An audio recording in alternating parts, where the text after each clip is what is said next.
Hello and welcome into the Boise State Game Pants Esports Arena. We're here for another week of the Esports Tower Rumble, where some of the all-star talented teams in the Esports Tower take on some of the top high school teams in the nation. These talented Rocket League players every week compete in a standalone bracket to see who we claim this week's Rumble title. I am Michael Fish Fisher, joined by Artie Nerdy Bird Rain to call all of the action at Dirty Bird.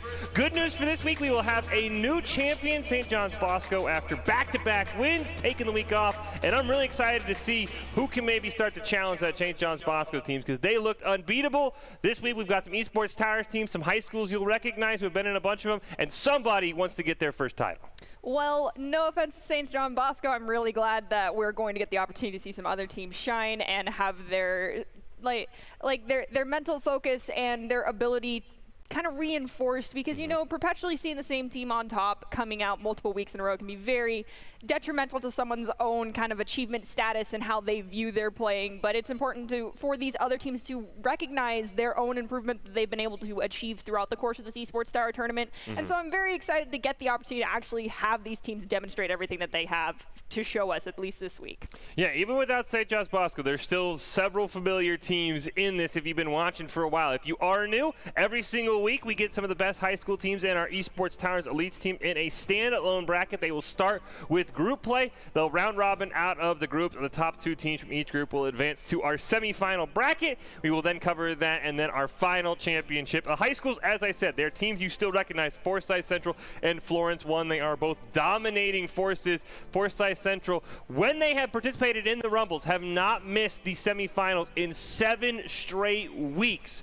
They didn't participate last week, but they are still a force to be reckoned with, and we'll get some Esports Tower teams as well. The Barracudas, we know they are very, very talented. We also get some new ones. Spiders, Wolves, Scorpions. We've had to look at them throughout the past Rumbles. They're going to have a chance here to make it onto the bracket stage and maybe have an incredible performance. So we'll get some new Esports Tower teams, and we also get some high schools that we've seen dominate Nerdy. They just haven't got that championship they want, and I know that's what they're gunning for right now. Well, my own personal want is to see the Barracudas in that championship match and hopefully get it, so I can officially say that they are a Triple Crown winner here in the Esports Tower event, just because that's insanely awesome to be able to say. And it's kind of like, I don't know, just like, you know, you got it once, you got it twice. Well, now it's time to really show that both those times they genuinely deserved it, and they're just going to, you know, crown that all off with the third spot, getting it in this week. If they manage to do that, that'll be very exciting and, of course, a very high-octane match to watch. Yeah, they now have a challenger for most titles in our Rumble as we start to wind the season down. St. John's Bosco and the Barracudas both have 2.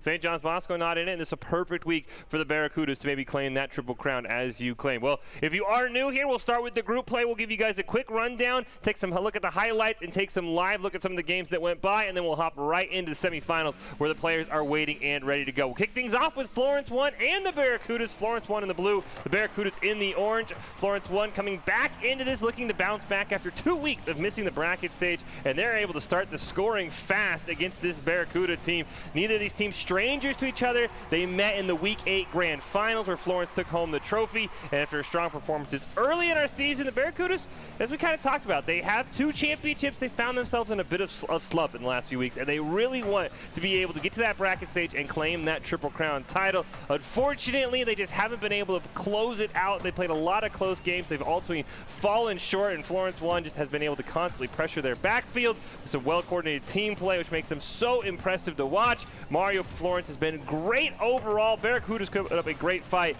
Florence 1's going to end up pulling away in game number 1 with a 3-0 victory. We'll be jumping back into this series, though, a little bit later on to take a look at that match, so you do not want to miss that. Jumping into our other one, 2 very talented high school teams, Florence and Forsyth Central. Forsyth in the blue, Florence in the orange.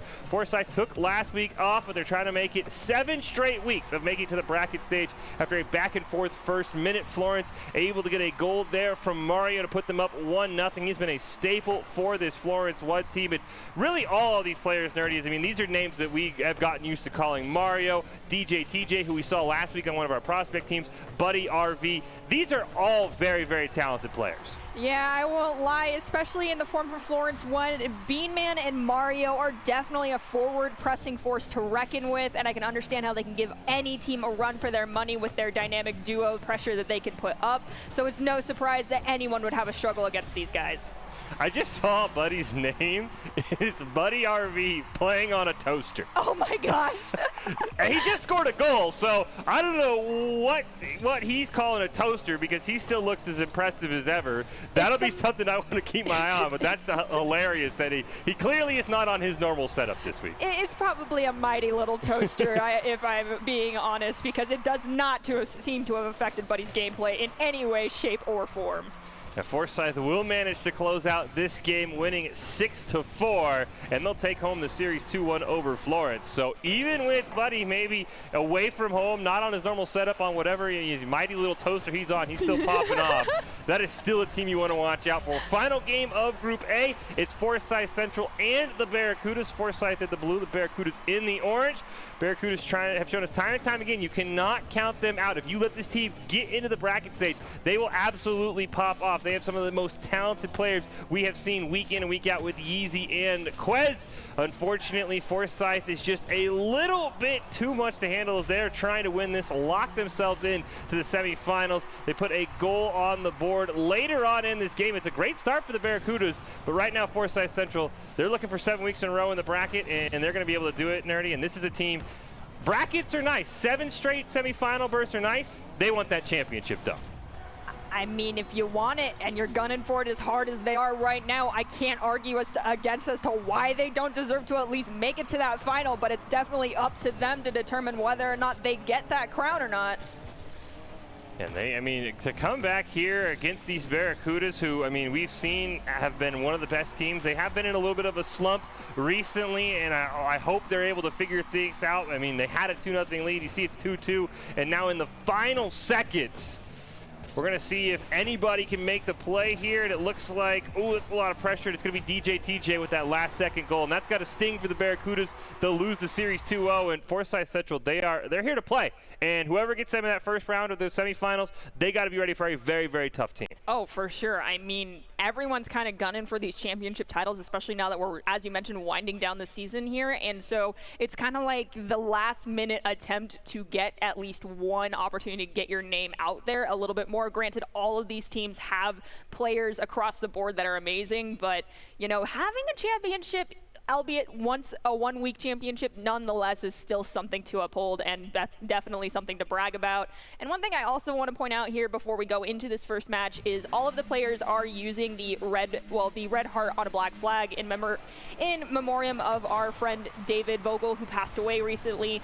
He was someone who was very close to all of us in our hearts, and it's very great to see that he reached even these high school students, and they understand the loss that we've all experienced. Yeah, honestly, a huge shout out. I know the Esports Tower were the teams that reached out to Boise State and said they wanted to do something. So a huge shout out to them and their coaches, and also, as you said, to the high schools who got on board. And it's awesome. Every single player you'll see has that flag on. Just really an awesome thing for the Esports Tower and these high schools to do. But as we hop in, as we mentioned, we're going back to Florence 1 and the Barracudas. We saw the highlights from game number 1. We'll do game 2 in its entirety as Beanman's going to launch it down on the goal. Just missed there. He tries to recenter it for a teammate.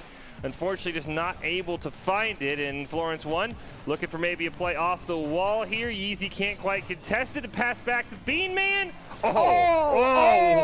That was pretty good. I mean, Yeezy and Quez were both down there, like pinballing that ball between each other, trying to get a nice clear out over to Jocks. They just could not quite find that one. Beanman just took advantage of that. I don't know how they scored that, but it was beautiful. Well, they're in a great opportunity here as it's a wide open net. They'll just lob it in. Does look like Renix, who I think was a player from one of our earlier Rumbles in for Florence 1, and he was, if it's the Renix I'm thinking of, and I apologize if the name's not correct, that was a very talented player. I'm used to Bean Man and Sandwich Man for Florence 1. the two men, I guess you could say, with Bean Man and Sandwich Man. But Renix is in. He's very talented, but it's Bean Man who's already got a hat trick in Florence 1. Unfortunately, looks like they just want to, really continue this slump for the Barracudas. But, Okay, Oh, there we hey! go. Jockstrap with that assist with the follow-up coming out from Yeezy. Nicely done.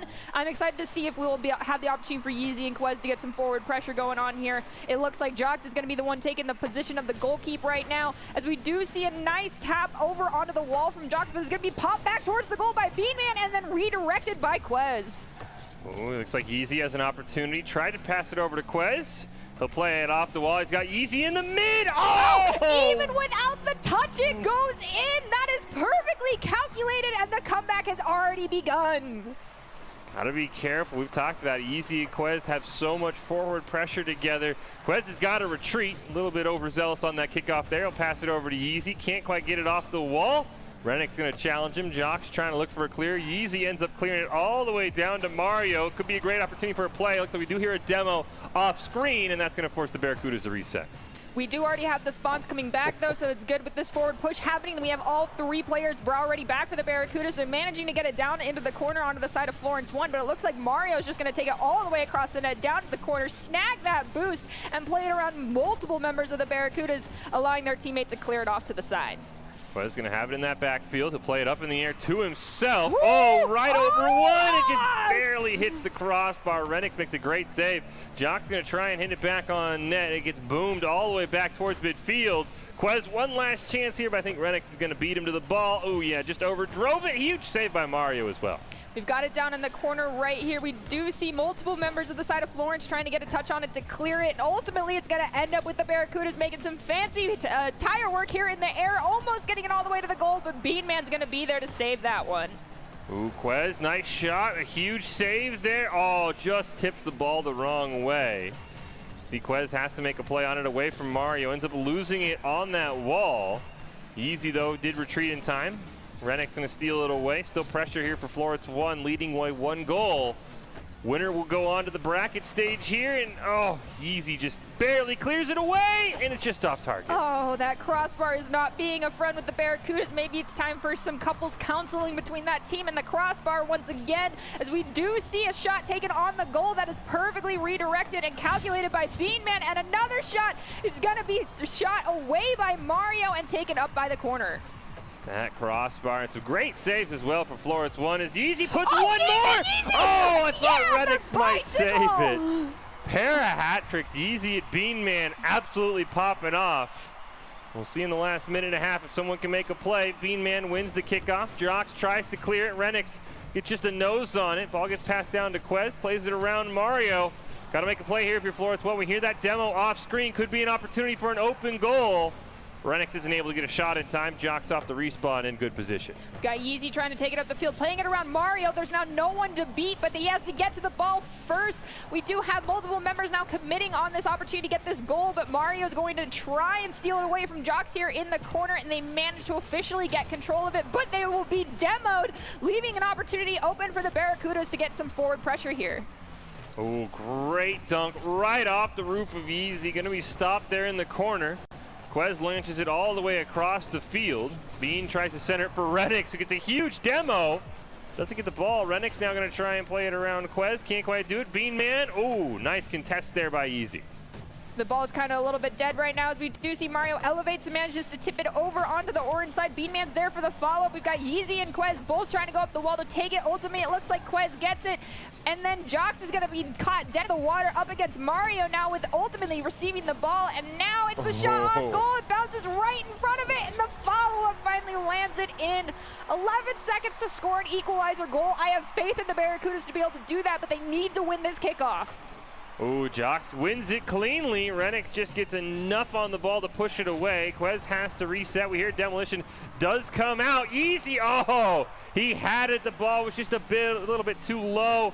Gonna try and keep it alive.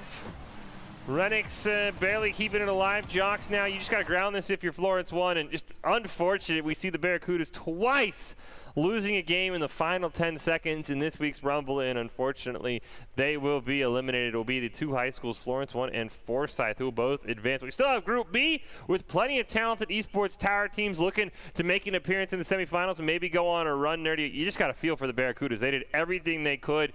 Just Unfortunately, if the games were 15 seconds shorter, we'd be in overtime. They just couldn't defend for all 5 minutes, and that really cost them a little bit. I won't lie. I feel like they were kind of bullied a bit. There was a lot of demolitions coming out onto the Barracudas because when they are not at full strength, down a man, even though it's only, I believe, like 5 seconds, maybe 3 seconds total before the respawn happens, that is a lot of time in the realm of Rocket League. So by knocking them out perpetually with those demolitions we kept seeing off screen, it made it difficult.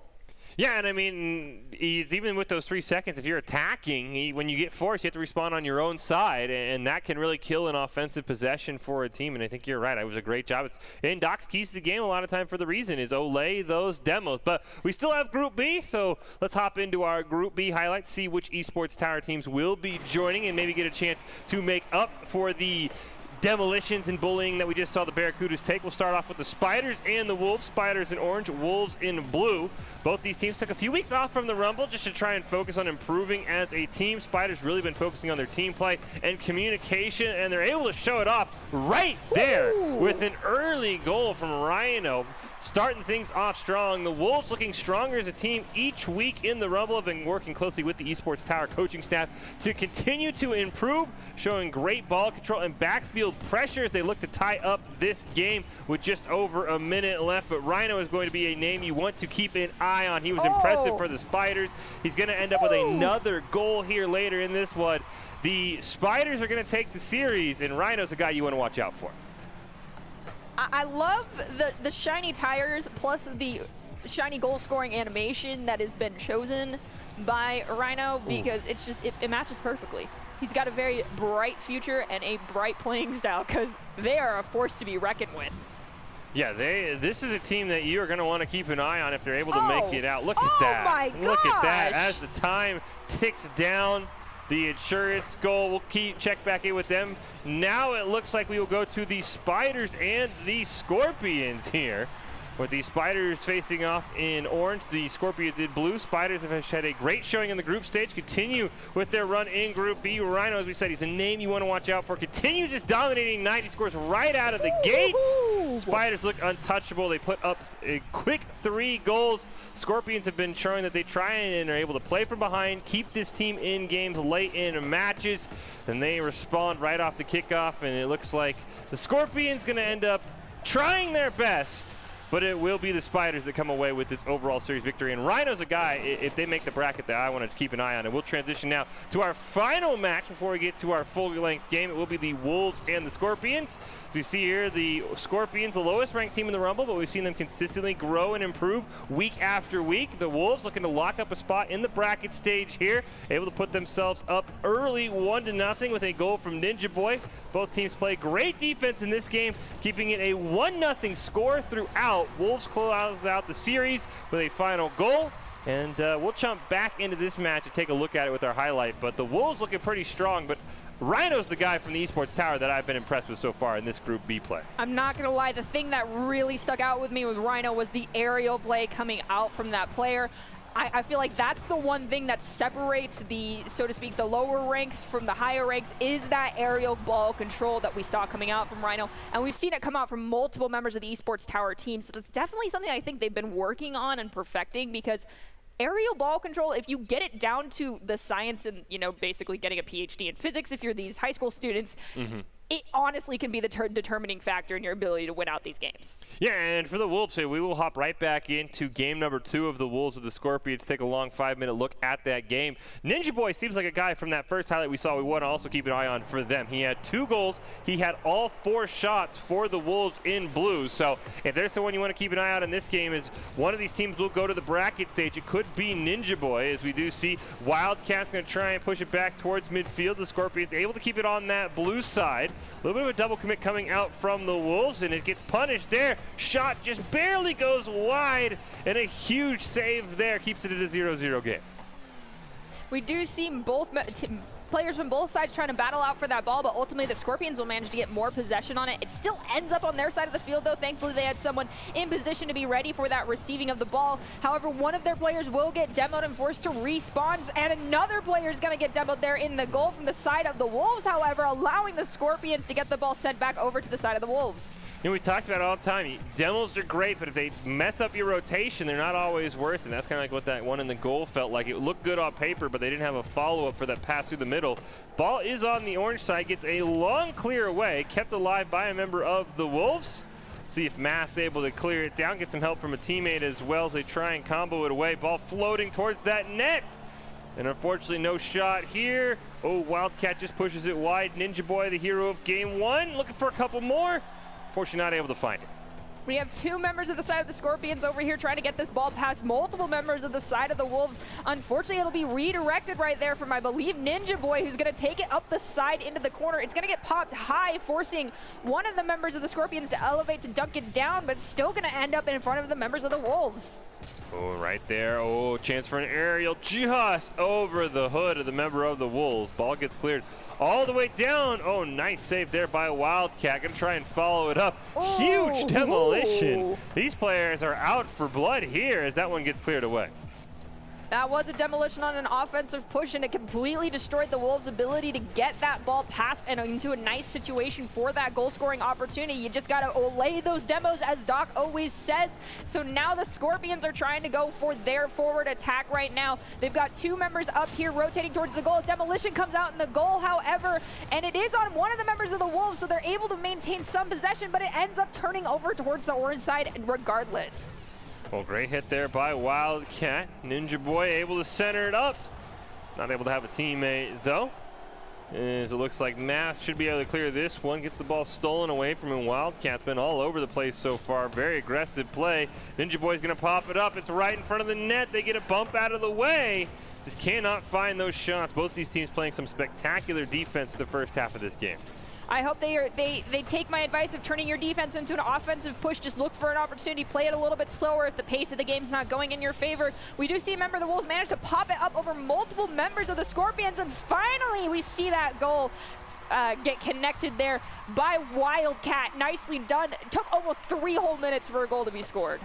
Yeah, these teams have been playing really solid defensively, a lot of close shots, and there's a great chance here for the Scorpions. They just barely miss on it. Ninja now had a chance. Looks like it's going to be a teammate who puts it on net. Trying to maybe pass it over to Ninja Boy, who is waiting in the midfield. Can't quite find it. There's another demolition. We have seen 4 or 5 demolitions so far in this series.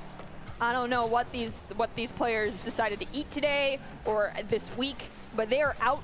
They are bloodthirsty. Did they get bit by a vampire? I don't know, but this is the most demos we have ever seen in the Esports Tower, like in any of the matches altogether. Oh, what a goal there from Ninja Boy. Just a perfect shot. And yeah, you mentioned, I mean, Olay in those demos, I mean, whoever loses this match is going to be, that's what their VOD review's all going to be, because those demos have been, but there's another one. I just heard it off screen. I think that's like 6 at least so far. And if the Scorpions want to get back in it, they seem like the more physical team. They seem like the ones that are getting more demos, and it might take a couple more of them, and they can easily get back in this game with that advantage we talked about it creates. Yeah, just got to actually take the opportunity to make it an advantage, not just kind of a ragey kind of full boosting into someone, which I can admit I've definitely done. So use them to your advantage when you got that extra 1 man down, extra 1 man up for yourself. You've got 3 seconds, make it worth your whiles. We do see a shot on goal, finally gets connected right there for the Scorpions. Coming out from CMath 504. Why do you have to remind me of calculus? I mean, we talked about it all the time, though. I mean, it feels like all of these Rocket players, even if they don't major in at least the Boise State level, have an honorary degree in physics. So he's definitely on the right track if he's a fan of math. There's another demolition, but the ball goes the wrong way! What? And it rolls in, and we talked about it. Sometimes the demolitions just aren't the right play. Wildcat gets another one, and that's going to make the comeback a bit harder.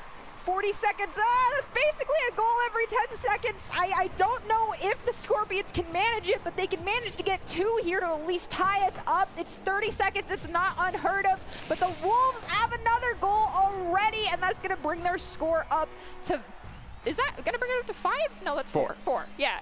I think this might be a little bit of a runaway, but close the gap as much as you can, Scorpions. I have faith in you. We have an opportunity for you to get a goal. Oh, right there. If Oh my gosh! That's another one. Well, they're still getting demolition at punches. They yes! get one. Yes, there we go. They got to win this kickoff here. If they could get, especially like a cheeky kickoff goal in 3-4 seconds, could be huge. Don't get it at the right angle, but maybe here from C-Mac. Oh, it was a huge save. They probably needed that one if they wanted to complete this comeback. That's okay. They put up a hard fight. We've got 3 seconds remaining. Just don't let this last goal go in. Oh, hits the ground right at the 0-second mark. Oh, man, that was so close. Well, that will take us to our semifinal matches. Top 2 teams from each group advancing. In Group A with a 3-0 record, it is Forsyth Central. Right behind them is Florence 1 with a 2-1 record. Over in Group B, the Spiders will come out with a 3-0 record after taking a few weeks off to improve and to round out the top 4. We just saw the Wolves there. They will advance with a 2-1 record. As we get ready for our semifinals to go underway, I'm really curious to see how the Wolves and Spiders do, and I am going to be just a little bit curious how Forsyth Central handles it, because they have the great streak. They have made the bracket 7 weeks in a row.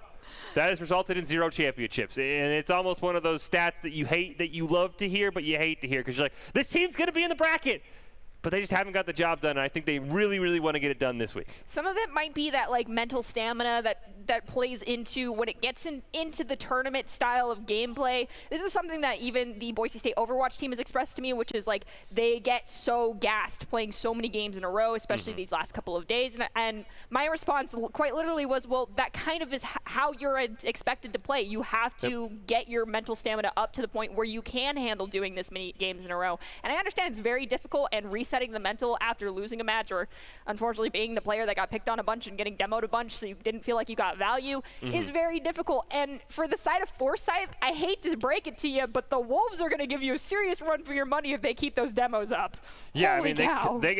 Olay and those demos will never be a bigger feature of Doc's Keys than it is going to be in our next series. But we will take a quick break. We'll be back with our first semifinal. It'll be Forsyth Central taking on the Wolves. Who's going to the championship game? Find out after this break.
The news says Gen Z is struggling. I've got news for them. I wait tables, but last week I built a field hospital. I put out a forest fire. I stopped 1,000 attackers. And a natural disaster. I've saved lives. And led a team on patrol. I serve.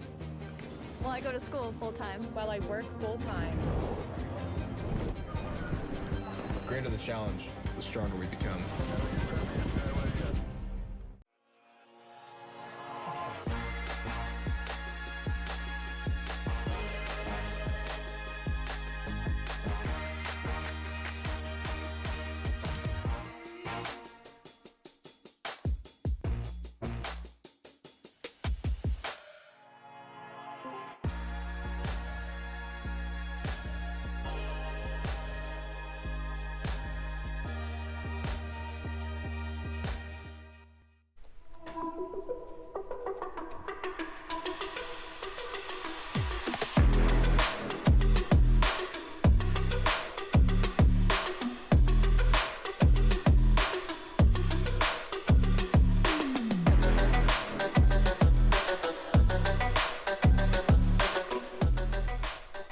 Welcome back into the Boise State Game Pants Esports Arena. We are on to the semifinals of this week's Esports Tower Rumble, and we'll start off with the great matchup between Forsyth Central and the Wolves of the Esports Tower.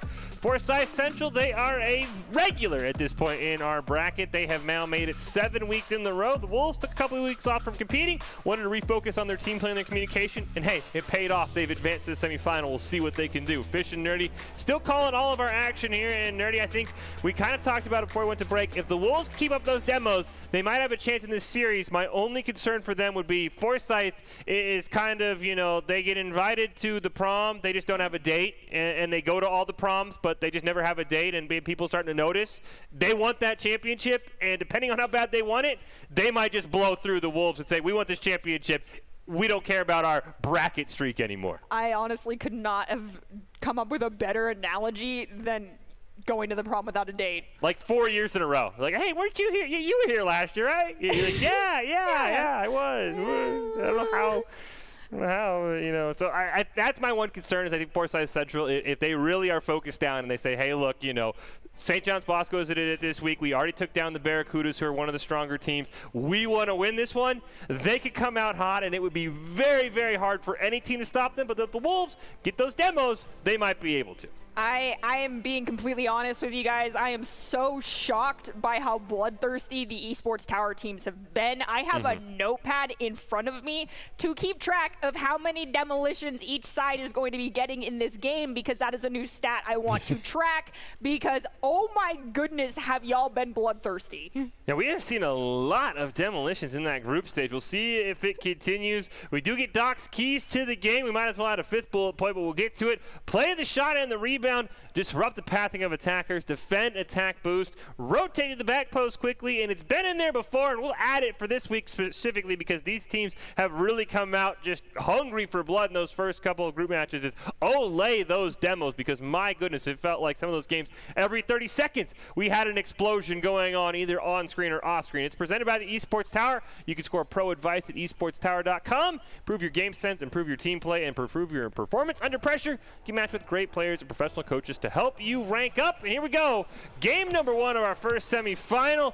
Buddy RV playing on a toaster. He's going to find a goal in 5 seconds, and that toaster continues to be more than basically anything but a toaster. I hate to say it, buddy, but I think you're going to be the first demo hit for this next round that's going to come out. You are in position to get that kickoff, I believe. Possibly you might want to fall back towards the goal, and you do just that. So DJ gets the tip, and it gets more in favor of the side of Forsyth, allowing Ariana to get that second goal in just 20 seconds. So for the side of the Wolves, they need to determine a way to either rule one someone on the other side like someone did last week, and it absolutely made me very happy, or straight up just get in their heads and win out this goal, this kickoff right here. Yeah, kickoff's a huge thing. We saw this with the Boise State Orange team. One of the things they spent a lot of time improving on. We'll see if the Wolves can do just that. They get a great start there down in the corner. Ninja Boy just can't quite get a touch on it. Now you got to be careful, DJ TJ. Oh! Ball takes an incredibly funky hop. There's your first demo off screen. It's on to Ariana's Meow. Unfortunately, it's Buddy RV with his second goal of the game. Well, there's one demo in under 30 seconds, so let's see how many more come out. Even with that, though, it wasn't enough to stop that forward pressure. It is, yes, getting the man advantage is one thing, but using that advantage is how you actually make those demos worthwhile. Oh, Sir Wolf able to get a nice one off the kickoff there. It's going to go popped up in the air. Wildcat trying to clear it down. Nice little bump onto DJ TJ, but Buddy RV, okay. Already got the hat trick. If his current computer, he's comparing it to a toaster, what does he normally play on? A 3090? Because this man looks as insane as ever. I'm wondering if Buddy even plays on kind of like, you know, one of those lower standard computers, possibly even a laptop when it's their standard time, and now they're playing just obviously on a toaster. If we were to toss them one of our machines, what could they do? Because, Buddy, you are just destroying. Are you going to get a double hat trick this game? Yeah, I mean, this is absolutely insane. I mean, Buddy has been he has been the standout player for Forsyth, and it's been a good job by DJ, TJ, and Ariana's Meow in recent weeks, joining him at that high level. As I mentioned, they have gone 7 weeks now qualifying for the bracket stage. They have never been able to place higher than second place, so that is what they really are focused on tonight, and this is what I was worried about, is this team is so focused on trying to finally win, they're just going to demolish anyone in their path, and right now you see 6-0, and it's not even the Wolves' fault. It is truly Forsyth is focused on a goal as a team, and that is what they want to get done this week. Having a common goal to achieve, and as punny as that sounds, it does work out very well in their favor, that driving force. I guess you just gotta be, you know, more desperate for that victory than the other team. The Wolves have been working very hard together, and they demonstrated their improvement, but for Forsyth, they are just here to lock in that opportunity to get to that championship. Yeah, and this isn't the only championship as well. Forsyth is preparing for their state finals next week. So this would be a great little appetizer to start with a Rumble championship and then go from there. There's another demolition, though. And I will say that Esports Tower let us know that Forsyth said that their Rumbles have provided better competition and better practice than their state tournaments. So they, you know what? They came to play here today. They want that state title. They want that Rumble championship. And clearly those 7 weeks of practice in the tower have paid off, because they right now are absolutely on fire. Buddy's logo or medals are already off the screen, and again, it comes down to what is he currently playing on that he thinks is a toaster versus what does he normally play on, because he looks almost better on whatever he's playing on right now. Buddy, please hop in the chat and answer this question for us. Like, we gotta know. Are you used to like double 30-90s? Like, what's going on, my man? You are absolutely insane. Wolves looking for some pressure, though. Should have a chance here with Ninja Boy, tries to pop it away. Wildcat last man on defense, and DJ TJ said, hey, you know what? Share some goals, buddy. He'll get another one. All right, so the one thing I'm noticing here with the Wolves is that we've got two names that we've got Sir Wolf and Wildcat. Those both fall under the feline big animal category. And then we got Ninja Boy. Ninja Boy should be like Ninja Wolf. You know, round out that naming convention, get that team kind of dynamic locked in, and it might be your lucky charm next week, Ninja Boy. I'm just making a suggestion here as we, buddy. That is a double hat trick. Yep. We're gonna run out of hats here in the Game Pants Esports. And just Buddy has been the player. Every week when Forsyth plays, you knew he was going to put on a show, and it was the other two teammates, Ariana's Meow and DJ TJ, that you were like, okay, if you guys get to Buddy's level, this team will be unstoppable. And Buddy right now is doing everything he can, but you see how talented the rest of his team is. And I think they're gonna do a very, very tough challenge to potentially whoever they see in the championship is. That's a great save there by Ninja Boy. And I think you are right, though. I think if you go with, like, Ninja Wolf, something, you know, feline-esque, Ninja Lion, something like that, I think would help the team camaraderie. Because we look at Florence 1, right? Sandwich Man and Bean Man. That's why they were so successful. They had that camaraderie. Exactly, and I won't lie, the Wolves are making some fantastic rotations here. There's not a single time, really, except for the offhand kickoff goals that no one anticipated, including you and myself here, that really had an open goal. So the Wolves are not making it easy for the side of Forsyth right here. Oh, right there! There you go. Yes! There you go. Wildcat sends it right back with another kickoff goal, and we do have a short disconnect. This will only last a couple of seconds here. We are already back in to see the replay of that goal right there from Wildcat, and we will hop right back into the next kickoff. Let's see if the side of the Wolves can maintain that kickoff speed that they just got and keep their spirits high. Oh, nice save by Buddy. Okay, Buddy was ready for that one. Almost a great pass to Ariana. I want to see who on the Wolves was right there during this replay, because they calculated that drop perfectly. They were right in line with it, ready to disrupt the pass back.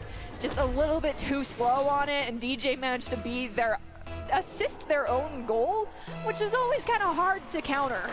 Yeah, I mean, if he's assisting and shooting the goal himself, I mean, that is just something that can be very, very incredibly hard to stop, as we see Ninja Boy with a great challenge there. Ball just in front of the net. Should be a nice save here for, looks like Wildcat and Sir Wolf going to combine to clear that one away. Buddy, 9 shots, 7 goals. He can even maybe have a rare triple hat trick here. There's another demolition.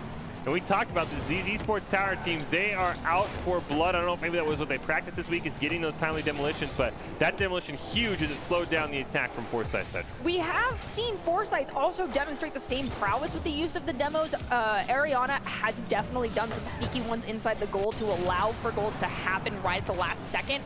So seeing the fact that Ariana just got a demolition themselves onto Wildcat is not surprising. I'm just shocked that Ariana's not doing more demolitions than just the occasional one we're seeing. Yeah, I mean, I think the biggest thing is, you know, if you're on the side of Forsyth, you want a chance to touch the ball, because right now Buddy he's doing all of it. So Ariana's probably looking for a goal, because you got to join your teammates, right? They both have hat tricks. Ariana has 2. Probably wants one more so that everybody on the team can get a hat trick. And Buddy! Oh, just misses, hits the crossbar. Wildcat managed to get a nice redirect. However, there wasn't someone to receive that, so Ariana managed to get a tire onto that ball, and it's going to go set back up to DJ at the mid. Ninja Boy's trying to race it down and beat people to this ball. We see Wildcat get a great clear down the midfield, forcing Buddy to rotate all the way back to get that clear on the ball. Now it's taking it up the midfield. It's going to be redirected once again by Sir Wolf. Ooh, DJ, TJ, and Buddy close to each other. One of the rare double commits we've seen. And Buddy, give him the triple. That is a triple hat trick for Buddy. 13 shots, 9 goals in. I don't know how the rest of the series is going to go. I don't know how the semifinal championship is going to go. That is a very strong contender for the ICCU Player of the Week, though, for Buddy in this first series. I'm imagining Buddy on the cover of that Dr. Seuss book, The Man of Many Hats, or whatever the heck it was, with the multitude of hats just on their head. That's Buddy right now. As we see a demolition come out onto Ninja Boy from Buddy. So that's a return thank you for that one that they got out onto them previously. And now we're finally seeing the demos kind of get evened up here. Ooh, that ball right in front of the net. Great opportunity here. Oh, that one's going to just bounce around. Sir Wolf's going to get a goal there, and that's one of those things you got to make sure you always practice, you know, good defensive habits, because you had 3 people in the goal, and as soon as you don't score, that's going to end poorly for you for Forsyth Central. So great job there by the Esports Tower Wolves, not giving up, scoring that goal here late in the game. Great job.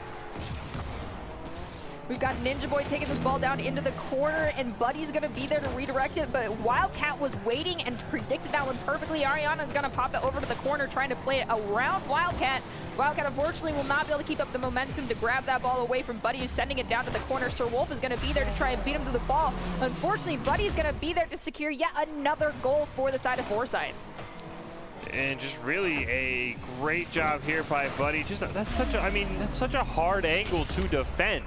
It is just almost a perfect shot. It's almost the unstoppable shot. Final 30 seconds here of our first semifinal game.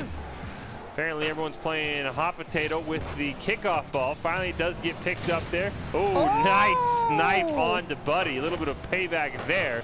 Ball still in front of the net. Sir Wolf with the huge save there. The Wolves giving everything they can here in these last 30 seconds. I'm not going to lie, Wolves, you have a fantastic defensive power here.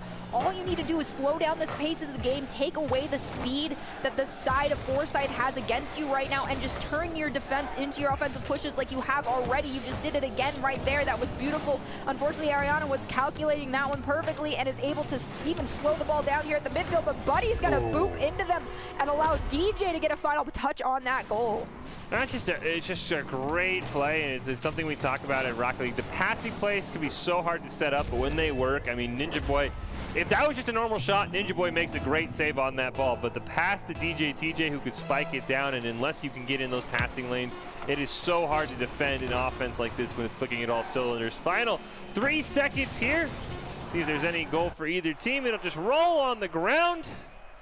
And Forsyth will pick up the first win. Still one more to go, so we do have the 60-second break to allow everybody to refocus. But that was a performance from Forsyth that lets me know, hey, we want this championship. We are here on all cylinders. Even though Wolves doubled the demos. Yeah, the Wolves won the demo. They won the battle. Just unfortunately, I don't know if the war is going their way, because Forsyth Central is out for one thing, and it's a championship. I guess it's 2 different goals there. The Wolves are out for blood, and Forsyth is out for that crown. So maybe, you know, the Wolves might want to use those demolitions that they're managing to get out to be more advantageous for themselves. They did use one of them to get a nice goal-scoring opportunity.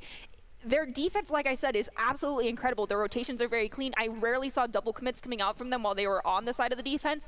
If they get a demo, get a nice clear, and are able to follow it up, which comes down to that communication factor and their rotations remaining clean on the offensive push, I have faith in them to be able to come back from this. Yeah, and I mean, you can also use those demolitions defensively. If you could take out somebody, they only have one less member. You can slow down a passing play. You can eliminate a passing play. So look for those more defensive demos, but it is something that Doc has talked about, and he's mentioned at times for when we've seen these demo-happy teams. You have to make sure you're doing it in the right rotation. You have to make sure that you're not leaving a position you should be in to get a demo because, yeah, it looks great. You get the explosion. Nerdy will tally it down. If it puts you in the wrong spot, that can sometimes result in a goal for the other team. So the Wolves do have to be careful that these demos are calculated. But we'll see here, game number 2. Forsyth 1 game away in this best-of-3 from the championship. Looking to improve on their all-time second-place finish as Ninja Boy nearly gets a shot. Great save by DJ TJ, who was in last week's Rumble, so he is still fresh from last week. He was one of our prospect teams, and just like that, again, he needs to change his name to, you know, playing on like a next century toaster, because apparently this is one of the most incredible toasters I've ever seen. Maybe it's like a secret project from iRobot. Instead of a Roomba, it's a toaster. I mean, I know people have, you know, been able to put like Minecraft on their refrigerators. if Buddy's been able to put a Rocket League on his toaster and play it this well, absolutely shout out to him. It's a great save there from Sir Wolf. Gets a little bit of a knock. Another giant launch there, and that ball's just going to pinball in. And again, Buddy has so many shots that are hard to stop. This is not, I think, Ninja Boy's fault. It's just going to bounce off the roof of his car. I mean, and you could not have defended that better. No, Ninja Boy, as I mentioned in our little mid-round shenanigan talk we had going on, the Wolves have a great defense. They are not actually making these goal-scoring opportunities easy as pie for the side of Forsyth. They actually have to be very calculated and make sure they're there either for the follow-up or following the ball all the way into the goal. As we do see Ariana get a demolition out onto Ninja Boy, so that's going to make this next offensive push here a little bit easier. And there's another one coming out from... Did Ariana, like, hear me say that they're notorious for these demos? Because I think they did. They are now evening out that demolition score very quickly. And that does allow our boy Buddy to get another hat trick here. That is, what, number 3? 4. Oh. Number 4. Holy cow. I was going to say, stop me if you've heard this before. Buddy has a hat trick. He has been absolutely phenomenal. All 3 goals for Forsyth Central to start things off. The Wolves, though, with a great defense, they do keep it away from Buddy. Maybe that's where they target all their demolitions. Nice save there. Ariana is going for the demo hat trick. That's their 3rd one. I think demolition is 7 demos, so we'll have to keep track of that if Ariana is able to pick up that medal. I don't think we've ever seen anyone get that in a Rumble or even a Boise State game for that matter. That might be rarer than a hat trick. Oh my gosh! Buddy's gonna take out Wildcat and then open up a goal-scoring opportunity for themselves. That's dang. Now both teams are just out for blood. I have no explanation for this beyond that. I mean, when you get all you mentioned it, the Wolves with the double demo advantage in game 1, and I'm sure Forsyth Central a little bit tilted because it is very frustrating in Rocket League when you think you have a perfect play. Ooh, Ninja! Oh, nice save by Ariana, but a great win by Ninja. When you think you have this perfect play set up and someone demos you, it's probably the most tilting thing. Ooh, there was another great save. Oh, Buddy trying to pass it down. Can we get a clear here from Sir Wolf? Ooh. DJ TJ with a great shot there, and he gets on the board as well, but this is his first goal. It's nice to see another name other than Buddy. No offense to you, Buddy, but you got to spread the love out a little bit when it comes to that. Your teammates obviously have set you up for a couple of those goals, because a few of them you kind of were the clear the assist and the goal on them because you're a triple threat. Oh, and we get a nice shot on goal there. I believe that was from Sir Wolf, and Buddy predicted it perfectly and managed to save it. And then the follow-up clearing shot coming out from Ninja Boy will set it up perfectly for Sir Wolf. That is what I am talking about. You guys have great defensive rotations. Use it to your advantage just like that. Keep doing that. That was beautiful. Yeah, that was a great play by Ninja Boy. He read Buddy perfectly, got a great clear down, and we have seen this from Forsyth Central. They have at times been just a tad over-aggressive, sending all 3 men back, because that's a great combo off the kickoff. Ends up in the hands of DJ TJ. Ninja Boy with a huge save. But that was just an impressive display of passing here from Forsyth Central. Able to bump Ariana around a little bit as Wildcat. Looking for a clear here. DJ TJ with a nice pinch. The pass back to Buddy. Huge save by Wildcat, and now the Wolves need a chance here to find a clear. Got Ariana trying to play this ball off the ceiling right now, dropping it down from the goal. Multiple members of the side of the Wolves are there trying to get a touch on it. One of them managed to do just that in the form of Sir Wolf. They get the clear up to the mid, but Ariana's right there again to try and pop it up. However, we do see Sir Wolf following it up, managing to get it past that center field mark, launching it down to the corner, and Sir Wolf is yet again there waiting for it, calculating that one perfectly, trying to tee up to Buddy, and thankfully they are managing to clear that ball back to the mid. But he's going to retreat. Looks like Ninja Boy tries to take advantage of that. Not able to find it. We'll bump Ariana out of the way. Look for a centering pass to DJ TJ. He's not going to find it. Double commit comes out. Ball right in front of the net. Ariana is going to miss.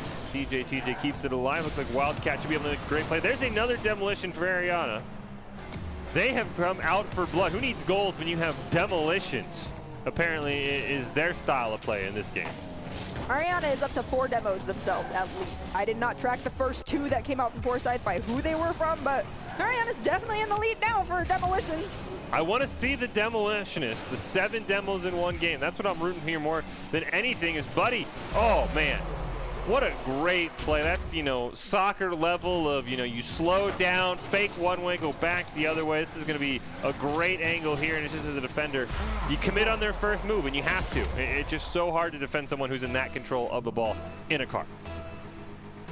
Yeah, the mental play is just too much, as we do see Buddy get the touch on that first goal. Well, off the kickoff, sending it down to the corner. They weren't able to get a clean. No. Ariana! Boom! Oh my gosh, that's back to back, and there's the demolitionist popping up on the screen right there. So I do believe Ariana has solidified these 7 demos in a single game. It might be 5 now. Maybe it's 5. I could be wrong. 5 or 7, somewhere. It's an impressive number either way. Well, at least from past the first 2 that I did not track who they came from in game 1, 6 of the demos out of the 7 during this round alone have come out from Ariana. We'll say, I am not on repeat, but it is another hat trick for Buddy, who has now 6 goals in this game. He is clearly trying to get that ICCU Player of the Week honor as DJ TJ gets another one. And honestly, I want to see Ariana go for 10 demos. That would be just a record that I don't think would ever be topped. We have, you know, so many records here on the Boise State channel for Rocket League, 3 goals in 34 seconds. I want to see 10 demos from Ariana. That's what I'm hoping for in these final minute 15. I mean, it's possible, but we do see Buddy and DJ on the forward offensive push right here. There was a great pass from Buddy to DJ to play it off the ceiling, follow it up by DJ themselves and Ariana. There for that center shot, but unfortunately just over-calculated where they needed to be. DJ will take it up the wall. We have less than a minute remaining. The Wolves, I do not foresee them be able to close this 7-goal gap differential, but they can close it up just a tiny bit. They have the opportunity to do that right here, as all multiple members of the side of the Wolves are too close to the goal, so if we can get a clearing shot here from Wildcat, it could be just enough. As we see a demo come out from Sir Wolf on Ariana, that's what I'm looking for. Well, great chance here, Sir Wolf. Oh, what a shot! Oh, DJ TJ with a huge save. There's another demolition. They're getting revenge on Ariana in bunches. Ninja Boy picks that one up. Ariana says, okay, none of that. Gets another demolition for themselves. Now up at least to 7. And just an absolute crazy performance here. See if the Wolves can get one final clear, as you mentioned. Forsyth, uh-oh! Buddy's gonna hit it in the wrong direction. DJ TJ does come out with a save, though, and in the final seconds, see if anyone's able to get a last-second goal. We see DJ trying to, like, pop the ball into the air, as is Buddy. Ninja Boy is going to keep it alive, playing it off the wall, but I think that one's just a little too close to the ground. It's ending up on Buddy's hood. They pop it up over 2 members of the side of the Wolves, and DJ will manage to get that extra goal for this side of Forsyth.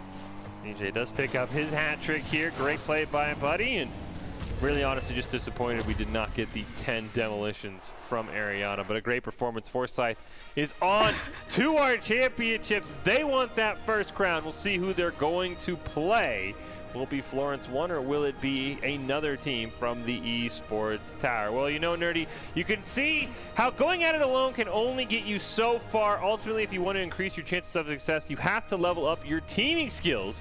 We saw that with the Esports Tower Wolves. They took a few weeks off to really focus in and hone in on their team play, and it resulted with them with, I believe, their first appearance into our bracket stage. So a huge shout out to them. The Esports Tower really takes time to create teams of well-matched players, give a shout out to Coach Jake. And if you aren't watching and haven't checked out the Esports Tower clubs, you definitely should. It's the fast track to rank up. So it's Florence 1 and the Spiders coming up next. One of these teams gets to tumble with Forsyth Central in our championship game. And Forsyth Central, they look unstoppable so far in this Rumble so far, Nerdy. So I think Florence or the Spiders have got to be careful because they're going to be going into a team that is focused on just one goal, and that is winning it all.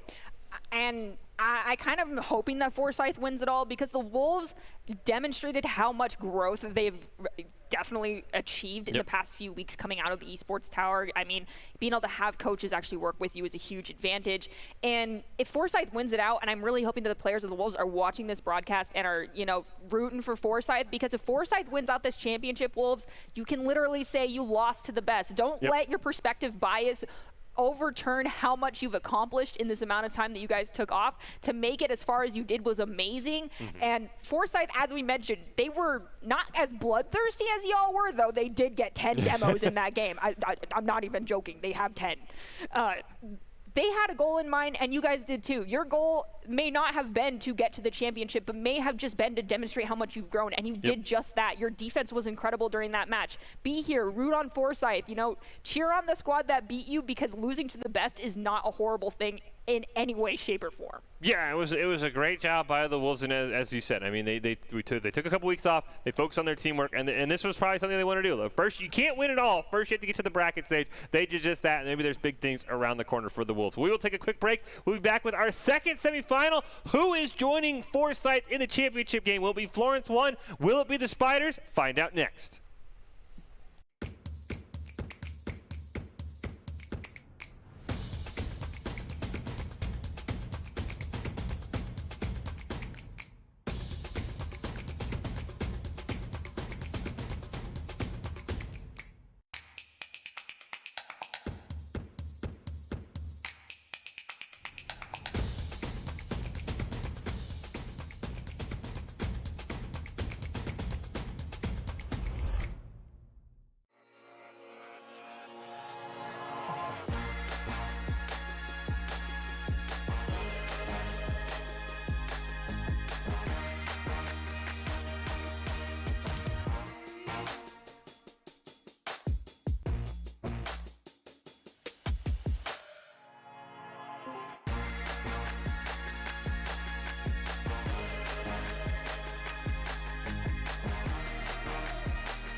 The news says Gen Z is struggling.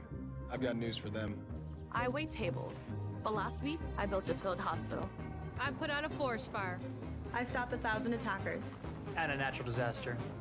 I've saved lives. And led a team on patrol. I serve. Well, I go to school full time. While I work full time. The greater the challenge, the stronger we become.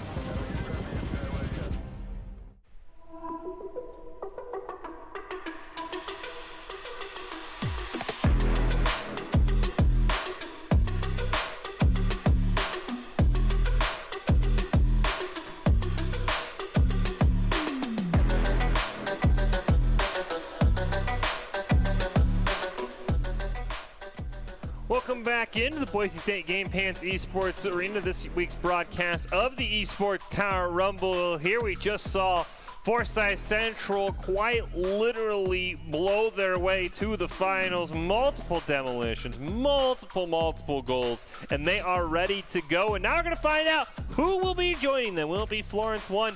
Will it be the Esports Tower Spiders? We are about to find out with semifinal number 2 starting here just in a little bit. Well, if you're just joining us with Fish and Nerdy here calling all the action, you're curious how the Esports Tower Rumble works every week. So the best high school teams join the Esports Tower's elite teams in a standalone bracket. They start with group play. We went through that, and now we're on to our semifinals. Everything's been a best of 3. Our finals will move to a best of 5, but right now, Nerdy, some team unfortunately might have the pleasure of playing Forsyth. I don't know if I want to say that, but with the way they played both offensively, defensively, and physically in that last series we just saw, they're going to be a tough test for the Spiders or Florence 1.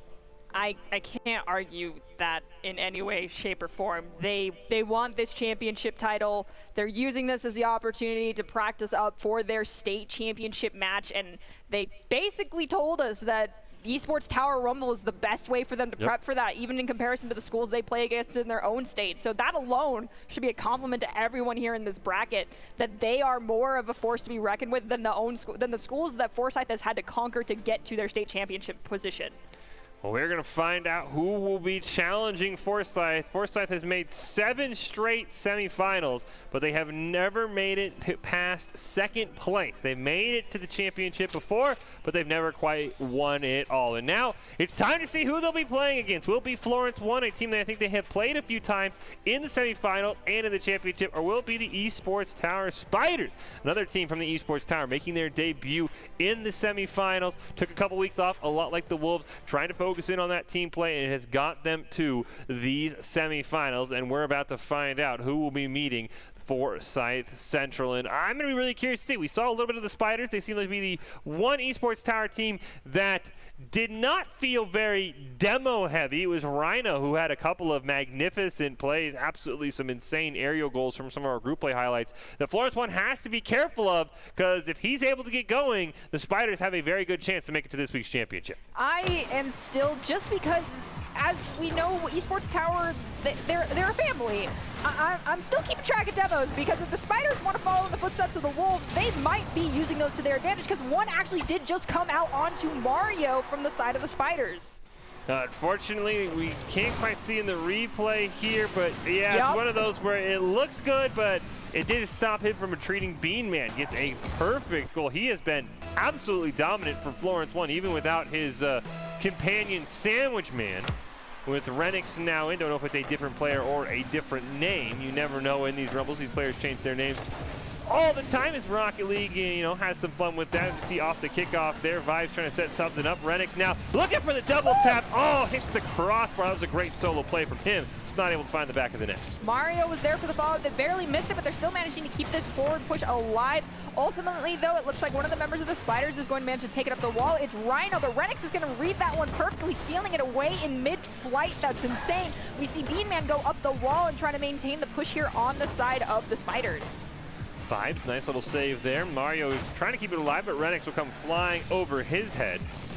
This does feel a lot like the Renix we saw earlier in one of our Rumbles. He was a very talented solo player, but sometimes felt like he maybe tried to do a bit too much, and that, unfortunately, that'll happen in Rocket League. He just the wrong angle from the slightest, and that one will end up being put in there by Vibes, and it gets credited over to Renix. As a horrible Lucio Ball player, I can definitely relate to that feeling. At least there is no own goal audio that plays in this game, so it does understand that it happens, and it's not something to be too ashamed about. So we do see that kickoff go in favor of the side of Florence 1, and Renix ultimately will be able to score yet another goal for the side of Florence 1. Yeah, just reads that one perfectly. Rhino couldn't quite control it on the wall. It's just a great shot in there from Renix, who now has his second. And Florence 1 looks like they might be ready for a rematch against Forsyth. Is off to an early start here. 3 goals just under a minute into the game. This Renix going to be forced to retreat. Going to play that one off the wall. Not quite to himself, though, but he's got Mario down there. Ooh, a little bit of a double commit. Both of them miss on the ball. That does allow for Vibes to get that nice aerial shot over towards the blue side with the follow-up from Rhino, but it won't be enough to connect and find that goal, allowing Beanman to take it up the side and then play it to themselves in the air. Follow-up from Mario will pop it over one member of the side of the Spiders. They now just have one more to beat. Renix has to get it past that one member, and it was Rhino, so Rhino managed to get that redirect down here, and Beanman's there for the follow-up once again, allowing Renix to get possession of the ball. Oh, Beanman, just barely misses on it, then gets bumped out of the way by Dell. Renix gonna pinch that one. It jumps right into the lap of Mario, but it's a bit too fast for him to take a shot on net. Gonna send it over to a teammate that's over Renix's head. Beanman gonna try and play it around Dell, just barely gets it around him. Now wants to cruise up in the air. There's just a little bit of boost left in the tank to try and put it on the back of the net. Gets bumped out of the way. Great defensive play there. We've got Vibes now taking the ball up the side, a little bit of a slower pace than we're used to seeing coming out from them. Beanman will elevate and manage to dunk the ball up, trying to dunk the ball over one member, but they don't manage to do it, as we do see that the ball is now over onto the side of Florence 1. We've got multiple members chasing after it. It bounces off that ceiling, dropping down, and it's going to ultimately land with Dell. See Renix now going to carry it up midfield, looking for a pass. Great little bicycle there. Tried to do it himself, not able to find it. Beanman retreating. Ooh, Rhino, great challenge there. Makes Beanman pay for his overcautious play, as Mario will just launch it down into the corner. Ball pops up on the wall. Can't quite push Vibes out of the way. Renix will miss on it. The ball gets recentered. Open net here as Dell takes a shot. Yes! Just wide. And that crossbar. Oh, thought he had a follow-up. That almost was it, but we got Beanman now, who's unfortunately multiple members of the Spiders that over-rotated a little bit. Beanman had a nice push happening. Thankfully, they slowed down, allowing the Spiders to rotate back towards their own goal. Renix now has to make it past two members, all three members actually of the Spiders, and there's no one closer to the goal from their own side, so I do not foresee that pass making it in, as we do see Beanman get a demo out onto Dell. Yeah, I think the one thing that really is standing out for Florence 1 is that it feels like a little bit too much solo play been going on from some of their members. Would like to see them incorporate those passes as Mario tries to hit Renix. Ball just goes above the net. Beanman retreating, gonna pass back here to Renix, who hits it in reverse all the way towards midfield. Rhino, nice pass over to Dell, wants to carry it in through the air, bumps it away from one member, but Mario's gonna read that perfectly. One-timer from Rhino! Yes! And they're gonna be able to get the goal. The Spiders, down 2 with a minute left, still have a chance. This is still a match that is not just determined by one round, though, and I think you mentioned it earlier, the solo player mentality that sometimes happens in any of the esports that we broadcast here. Florence 1 is definitely having some of those moments where they're trying to be, you know, the clearing shot, the assisting shot, and the goal-scoring shot all at once, and you need a teammate to help you follow that up, and so the Spiders are taking advantage of these solo plays that Florence is trying to make. Renix now going to try and carry it over to the corner. Nice little pinch there. Look, maybe set up a teammate. No one was there. Vibes with an opportunity. Beanman, great defense. Ooh, Vibes just outplays him over on that wall.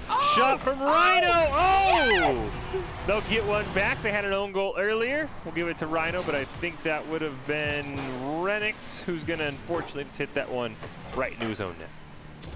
It's a return favor for the one that, and there was another. I'm counting that demo. I'm still counting it. I did think I see the icon pop up on screen, so that would be a legal demo there. 30 seconds left. The Spiders with a chance to force overtime. Renix looking to give his team the insurance goal. Dropped that one off perfectly, but it bounced just a bit too high. Mario hits it over into the corner. All three members of the Spiders are there, though, and Dell's going to carry it up, plays it over one. One man to beat, and Beanman. Beanman makes a great save. We do have Rhino, though, who was ready for that follow-up. They unfortunately overcalculated a little bit. Renix is going to get the demo out onto Rhino, though, so that's going to hold that forward assault happening. And it is going to end up right in front of the Spiders' goal. 0 time left on the clock. That means this ball cannot hit the ground, and it just barely does. Florence 1 will take out round 1 with just a 1-goal victory difference. That was a great job by Beanman. Stole it away from a member of the Spiders that looked like he thought he had an opportunity to carry it upfield and end that game, but a very close game. Huge shout out to the Spiders for their ability to stay in it. As we said, just like the Wolves, this team took a few weeks off of competition, focused on improving as a team. They've been practicing quite a lot in the last few weeks, and they're showing incredible improvement, and they gave Florence 1 all they could handle, got it down to the very, very final moments. And I think if Florence won, they've got to really focus in these next 60 seconds working as a team, because it felt like, as we talked about in game, a couple times where maybe a player thought he could take it in himself. If he makes an easy pass, there was probably 3 or 4 goals that were just left on the table from Florence 1. I'm not trying to say anything like negative in regards to the solo player mentality that we do see coming out, because yes, it can be very beneficial when you can solo that clear all the way into the goal. That is awesome and fantastic feeling, but you got to have trust and faith in your teammates to also be ready to follow you up and make sure that they are there to follow you up. So don't just assume that you're going to be the one that's needed and the only one that's needed to make these shots and have your other team rotating back already. Beanman, we definitely have been able to see Beanman and Mario before in the past demonstrate that they can work well together. Beanman, unfortunately, is missing their dynamic duo and Sandwich Man right now, so they got to find that camaraderie right there with Renix, because I know that those two can pull it together and actually, you know, round off these goals that they've been trying to get into the net. However, for the side of the Spiders, they definitely managed to actually, in my opinion, blatantly recognize the fact that there was a lot of solo queue mentality happening from the side of Florence 1, and are taking advantage of that because they were playing much more organized than we even saw them doing earlier, because that was their win condition, so to speak. Yeah, and like I said, if this is the Renix I'm thinking of, we saw him with an incredible performance in one of our Rumbles kind of carry his team to the finals, just couldn't quite get it done. And so if he can combine with Beanman, these teams can put up goals in bunches. As Beanman puts it in front of the net, pops it up in the air, somebody's got to be there, and no one is there for the side of Florence 1, and a great opportunity in the early seconds just goes to waste. And we do see Dell taking the ball up towards the goal. They get a shot on. It's saved by Beanman. Vibes is waiting at the mid, though, and sends it back to Mario. They're going to pass it over to members of the side of Florence, but unfortunately just was not far enough as it landed right in front of Renix. Yeah, we saw Renix just bump Beanman out of the way, and that solo play continues, and it's going to result in a huge goal. Dell will steal it away. It's Vibes all the way. And Dell will just kind of get the kill secure, if you will, or a kill steal, as some people like to call it. And that was, like I said, I mean, we literally saw right before that, Renix just bumped his own teammate out of the way to take a ball, and Florence 1 has got to take some time here to realize that they are all on the same team, new member or not, because right now they're just playing like 2 teammates and a solo queue player. Yeah, and we do see an awesome kickoff opportunity there from the Spiders. They had a great pass off over onto Vibes, who gets a demolition out onto Renix right now. So Rhino's now on the offensive push, but Holt's just a little bit short, knowing that that extra player has now respawned onto the field, and now we are back to a 3-3. Renix going to try and play it to a teammate. He's got Beanman in the corner, but it looks like he'll play it himself. Beanman maybe just waiting defensively, and something goes awry. Rhino and Renix both going to try and battle for this ball. Rhino ends up winning. Mario will pinch it off him and launch it all the way to the other side of the blue field. Mario now going to pop it down. Great play over to Renix. Oh, just barely missed. Mario maybe looking for the setup here. Beanman wanted the pass. Mario wasn't on the same page. He'll try it again. Renix hits the demo off screen, but Dell does a great job challenging, and Renix is going to get another huge demo. That's 4 demos for the side of Florence 1. Holy crud. We've seen a lot of, game 1 was pretty calm. Game 2, a little bit more spicy in terms of demolitions, as Beanman can't quite find a shot on net. Renix going to pass it over to Beanman, but Vibes great cleared down. Mario has to make a play in the corner, retreat towards the net. He'll end up with the ball in his possession, but he's got 3 members of the Spiders to get around. He's got Beanman right near midfield. The ball's just too fast to pass away.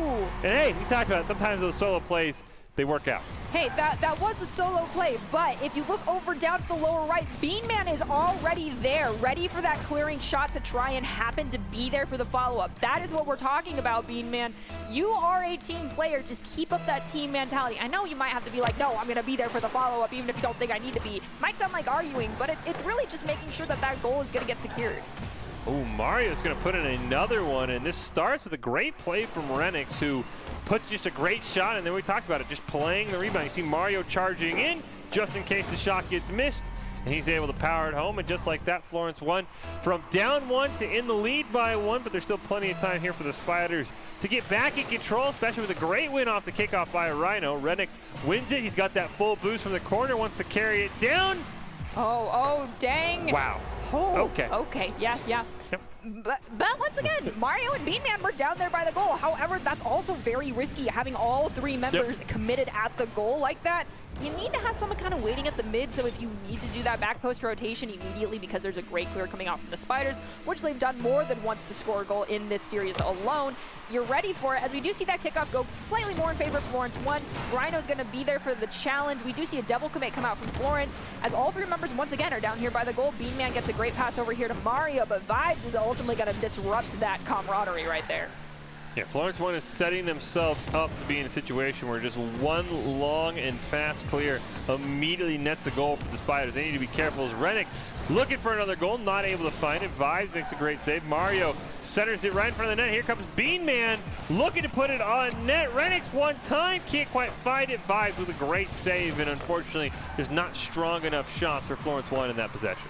We do have Beanman playing with the ball in the air right now, dropping it down right in front of themselves. Mario's right there trying to be ready to help them out. Rhino's putting a lot of pressure onto Mario. Renix comes in, knocking the ball into the corner. We do have, it looks like Vibes waiting there, but the follow-up from Mario, that's what we're talking about, is having that secondary person is going to lock in that goal and actually get Mario a hat trick. Yeah, great job there. You see Beanman was in the process of rotating back. Mario puts Florence 1 up 4-1 here, but we saw the Spiders make a frantic comeback in game 1. Beanman with a great win off the kickoff. Renix and Mario both looking for one more here. Just Mario's shot turned away. Dell's going to clear it down, and Renix going to back pass it, looks like to himself. Got to be careful. Does play it around Rhino, and now should be able to dribble it down. They're trying to get it past Dell, but Dell calculates that one perfectly, elevating just high enough to knock it away, disrupting that forward push just a little bit. You've got Vibes over here trying to beat Mario to the ball. Unfortunately, Mario will be the one to touch it last, and Renix will be there to get that final little boop into the goal. Yeah, this is the team play we're talking about. You see Renix realizing, okay, I can try and help out my teammate. Mario's there as well, and you see Beanman over in the corner retreating. Still have to be careful. That's still a lot of guys next to the goal, but the Florence 1 looks like they're about to punch their ticket to the final and sort of change their misfortune. We talk about Forsyth making the bracket 7 straight times. Florence 1 is actually looking to get back to the finals after missing the bracket stage the last 2 weeks. The last time they advanced to the bracket stage, they took down the Barracudas and won it all. So this is an experienced team, just in a little bit of a slump like the Barracudas, and it looks like they'll have a chance to change that slump here as they're going to be heading to the finals in the next 50 seconds unless the Spiders have a crazy comeback. I don't know if you saw that, but as Mario was doing that beautiful aerial play, one of their own members actually knocked them out of their rotation a little bit and kind of disorientated their opportunity to get a clean shot onto that goal, as it did force them far to the right side. That's one of those things you got to look out for. Granted, you've got a 4-goal lead right now, so it's not like that security goal is necessarily needed right now, but that's something you got to keep in mind for this next follow-up game as we're going into the next one. We do see Dell with a fantastic goal-scoring opportunity. However, Mario's going to read that one. Sorry, Renix is going to read that one perfectly and manage to get it clear up to the side. Yeah, you see all 3 members of Florence 1 right next to each other. This is going to give Dell a one-time chance. Just took a little bit too long. Hard to try and recenter that ball that quickly. 5 seconds left. Spiders looking for one more, but Florence 1 looks like they will advance to the finals in spite of the solo queue level play we saw at times. So Florence 1 picks up the win, and they'll get a rematch against Forsyth Central in our championship game. These teams met in the group stage. Forsyth won it all, and Forsyth trying to join the likes of Florence 1 with a championship in our Esports Tower Rumble. Well, you want to be seen by expert college recruiters, talk directly to esport industry insiders like pro athletes, team general managers, and game producers, then join the club. Esports Tower players get insider access to industry insights, and with our featured Rumbles, recruiters are taking notice too. It's a great way to score exposure, looking to start your path to pro, or if you want to land a collegiate scholarship. As we prepare to move on to our championship game, we'll take a look at the bracket, see how we got there, Nerdy, and it will be Forsyth Central and Florence 1 going at each other. Forsyth Central, they want that championship. They want to prep for their own state tournament, and Florence 1, they've got to take the time they have between games to really, really look at it, because you mentioned there were a lot of times where you're like,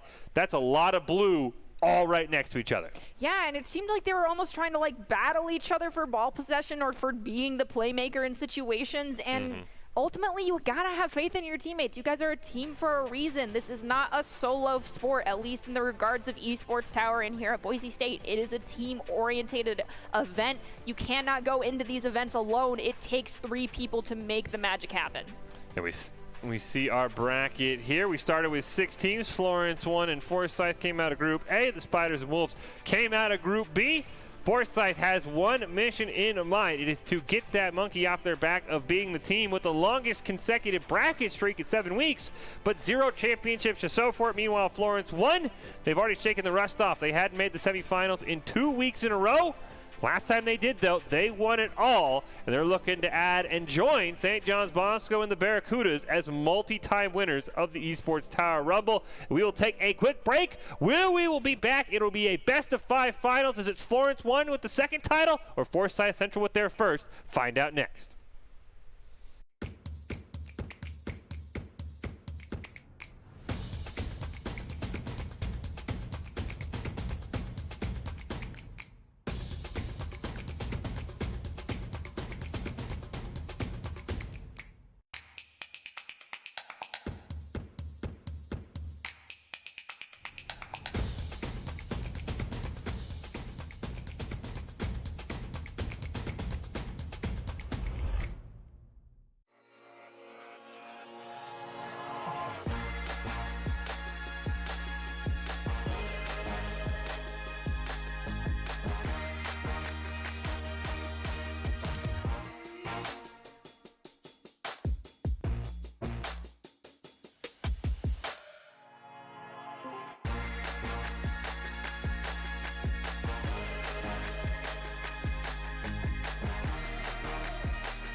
The news says Gen Z is struggling. I've got news for them. I wait tables, but last week I built a field hospital. I put out a forest fire. I stopped 1,000 attackers. And a natural disaster. I've saved lives. And led a team on patrol. I serve. Well, I go to school full time. While I work full time. The greater the challenge, the stronger we become.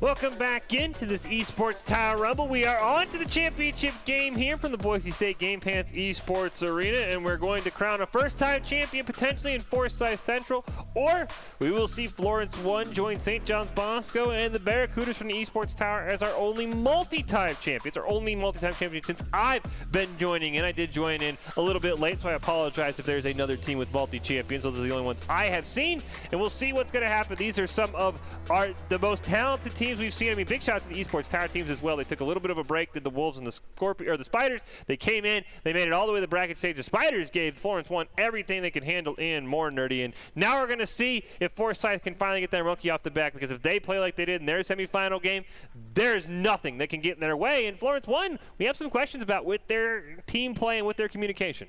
All right, so hear me out here, Fish. Since I decided to start keeping track of the demolitions after that first very, very bloody battle between the Wolves and I believe it was the Scorpions in that group play stage that we saw, I have noticed a trend, and it's actually the teams that are getting the most demos have actually been the ones coming out on top in these matches. I don't want to say that that is a solidified statistic that we can continue to work with, but if Ariana keeps up these demos and that team does end up winning, and they have more demos in the side of Florence 1. I am going to keep that as a tried and true fact, at least for this week, that the demolitions are the determining factor of like ultimate disruption and ultimate goal scoring opportunity creation because of that man down stat that it does create for those minor moments, but do end up being essential in the realm of, you know, Rocket League. Yeah, well, when we first, a few months ago, I felt like demolitions were all the rage in the Esports Tower, and these teams, I think, did a lot of prep. Olaying demos, did a lot of work on it to the point where it became, okay, just bump somebody out of the way. Don't go for the demo. And now it seems like we've come full circle, and we are back on to the demolition train. So we will see if that stat keeps up 30. You have to remember, a bad demolition is not worth it. You have to make good demolitions, make sure it keeps you in your rotation, disrupts the team defensively or offensively. This is Forsyth Central and Florence 1. They both came out of Group A. Forsyth Central won the battle in the group stage. We'll see if that carries over to our championship. It will be a best of 5. And we'll see who's coming home with this week's Rumble crown. But before we hop into it, of course, we got to take a look at Doc's keys to the game, as it's going to be game 1, Forsyth Central and Florence 1 right around the corner. And I cannot wait to see, 1, how Florence 1 took our 3-4 minute break we give these teams before the championship to really focus in, work on that communication, and 2, maybe Buddy finally upgraded his toaster, because he's absolutely insane, even though he's letting all of us know that he's clearly not happy with where he is playing from. But we get Doc's keys to the game, play the shot and the rebound, disrupt the pathing of attackers, defend an attack boost, and rotate to the back post quickly, and olay those demos. It's all brought to you by the Esports Tower. Score pro advice at esportstower.com. Improve your game sense, improve your team play, and improve your performance under pressure. You can match with great players and professional coaches to help you rank off, as we'll kick off game number 1. And Mario says exclamation mark that, and Florence 1 has the lead. I need to see the clock, because I think that was like legitimately 2 or 3 seconds. We'll find out. It looks like it was 4 seconds. Still very quick though. Yes. Holy crud. That is an exclamation there.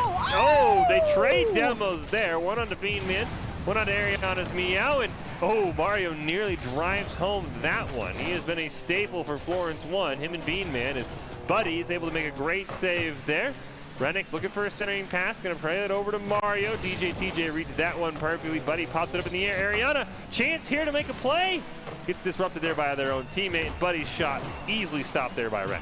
Renix is now making some fancy aerial play, trying to play it off the wall to themselves. They get a great centering shot, playing it off that back wall, but no one's there for the follow-up. On DJ to swoop in and knock it all the way down towards the orange goal. They have an opportunity to get that ball in, but Mario reads it perfectly and manages to disrupt them just enough, and Buddy is trying to snag that ball away. DJ TJ will be there for the read and get the shot on the goal, but that crossbar is not DJ's friend. Buddy gonna pass it over to DJ TJ. He'll take a weak shot on net.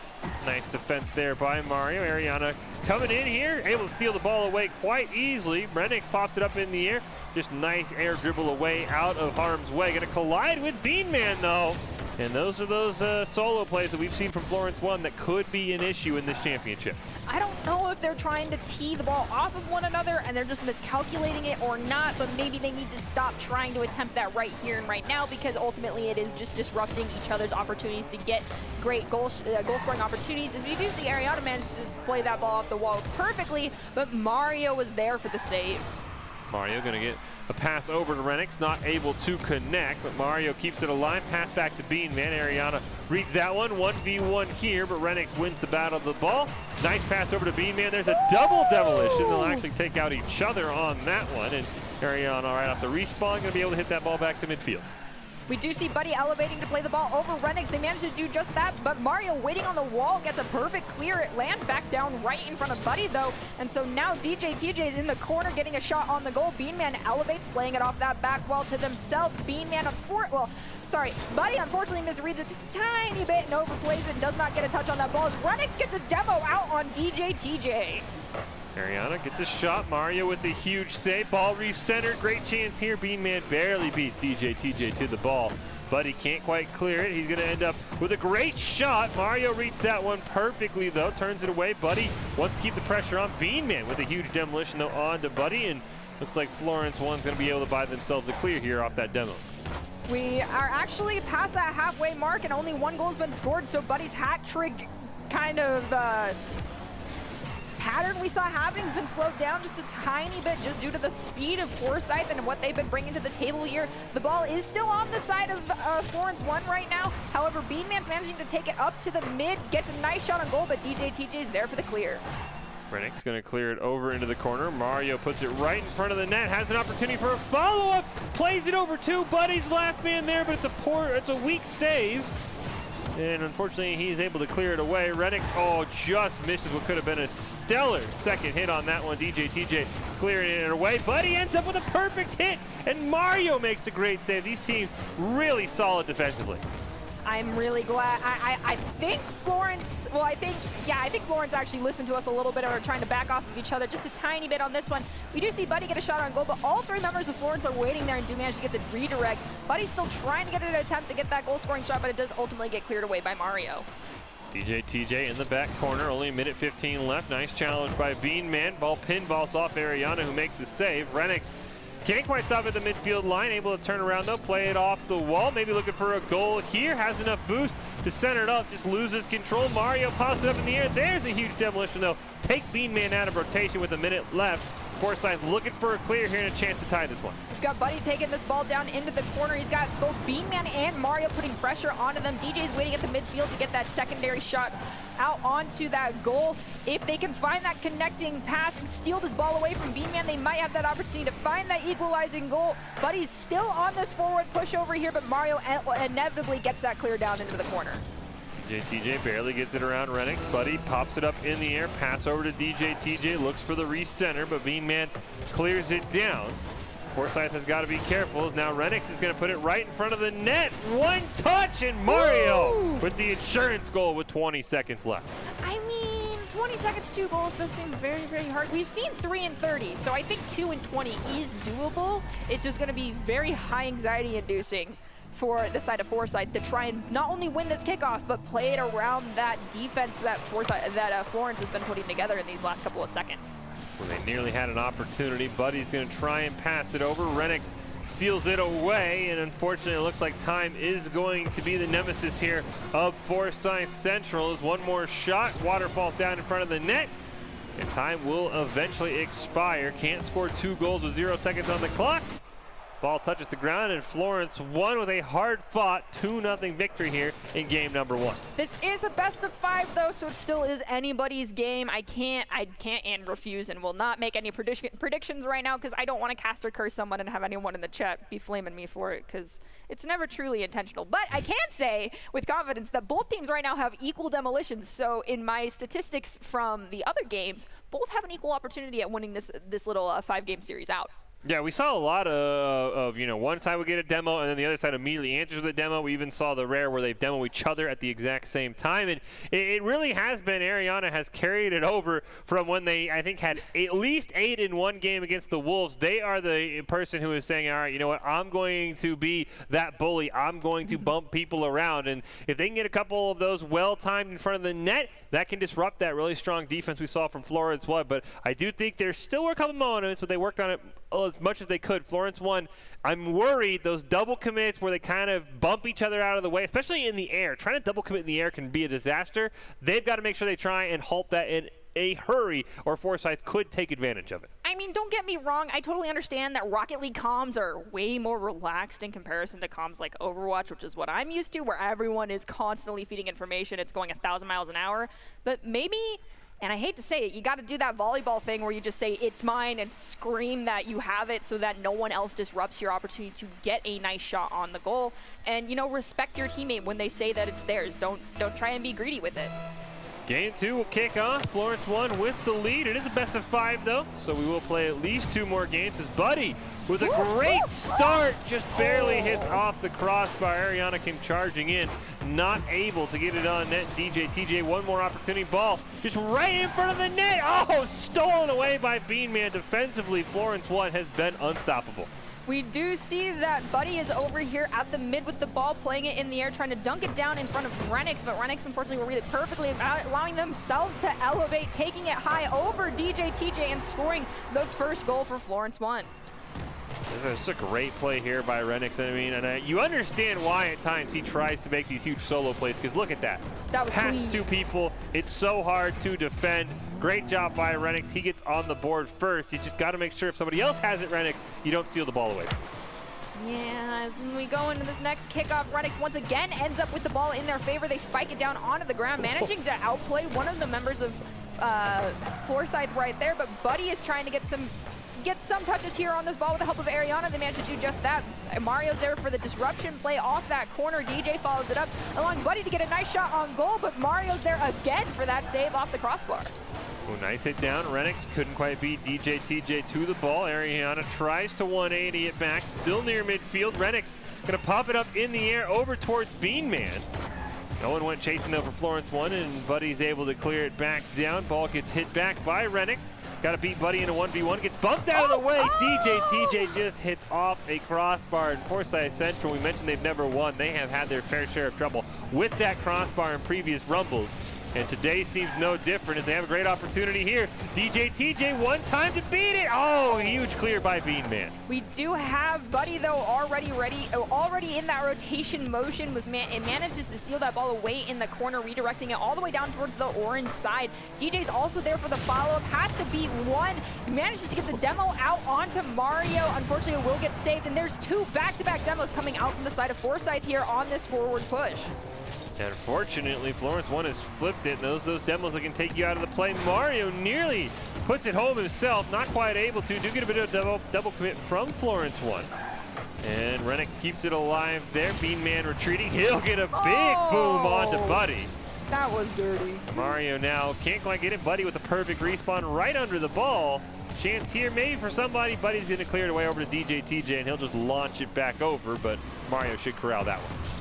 Yes, Mario bounces it off the wall. Ariana reads that one perfectly, managing to get possession here at the mid, but Beanman comes charging in, shooting it down towards Mario at the goal. Unfortunately, hits it off that back wall. No one gets a nice touch to get control of it, allowing Ariana to gain possession here into the corner on the side of orange. Mario's going up the wall to try and challenge it. It drops right in front of the goal. The follow-up from Buddy, like we're talking about, always be ready to assist your teammates, allows for that goal to go in with the assist from Ariana. And you see right there, Renix and Mario just right next to each other.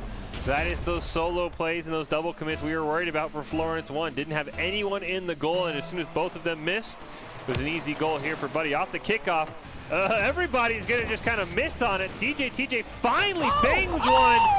I think Mario ends up hitting it in, but that's crazy. I've never seen 4 different people miss on the kickoff. That was a one-off situation, I will say, but DJ, nicely done. Way to take advantage of the confusion that everyone was experiencing to get your team that second goal. Another kickoff here. This one will go cleanly to the side of Forsyth Central, who's looking to even up the finals at 1 game aside. Renix gonna pop it up in the air, play it himself. He's got a couple teammates charging down. Mario should be able to keep this one alive, but Ariana gets a shot on the net. Beanman will take that one, looking for a teammate to pass to. Nice challenge by DJ TJ. Nobody home in front of the net. And Buddy makes a pay. All right, we're just barely under the 2-minute mark, and Buddy is back to where they were. I think maybe they restarted their toaster in between the last 2 games, because we were seeing a whole different playstyle coming out from Buddy. Maybe they just have decided that, I understand I need to be playing more aggressively and being the forward push here for my team. As we do see that kickoff goal go in favor of Forsyth, but they leave it and allow Renix here to get a great pass back over onto the side of blue, but Buddy's there to try and redirect it. Ariana's going to hit the ball across the field. Can't quite get a follow-up touch themselves. Beanman now in a one-on-one. He's got to just beat Buddy to the ball. Dekes him out. Huge save, though, by Buddy, and there is no follow-up there for Florence 1. That was a perfect opportunity. 90 seconds left. Buddy trying to seal this one. Mario makes a great save. Florence 1 going to be able to try and dribble this one down with Renix in control. That was some beautiful aerial passing between both those members of Forsyth Central. I was absolutely floored with how beautiful that looked. We see Ariana doing another aerial pass here down into the corner, just trying to tee it up for someone else to get a nice touch on it. DJ is there for the follow-up, gets a centering shot, but ultimately Renix is going to read that one, allowing it for you to get past that center field mark. DJ is going to challenge him and take it up the wall with the help of Buddy.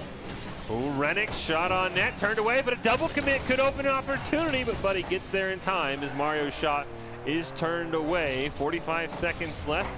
just barely enough time, and Florence 1 meant to make the comeback. Rennick starts it off strong, gets challenged though by Buddy.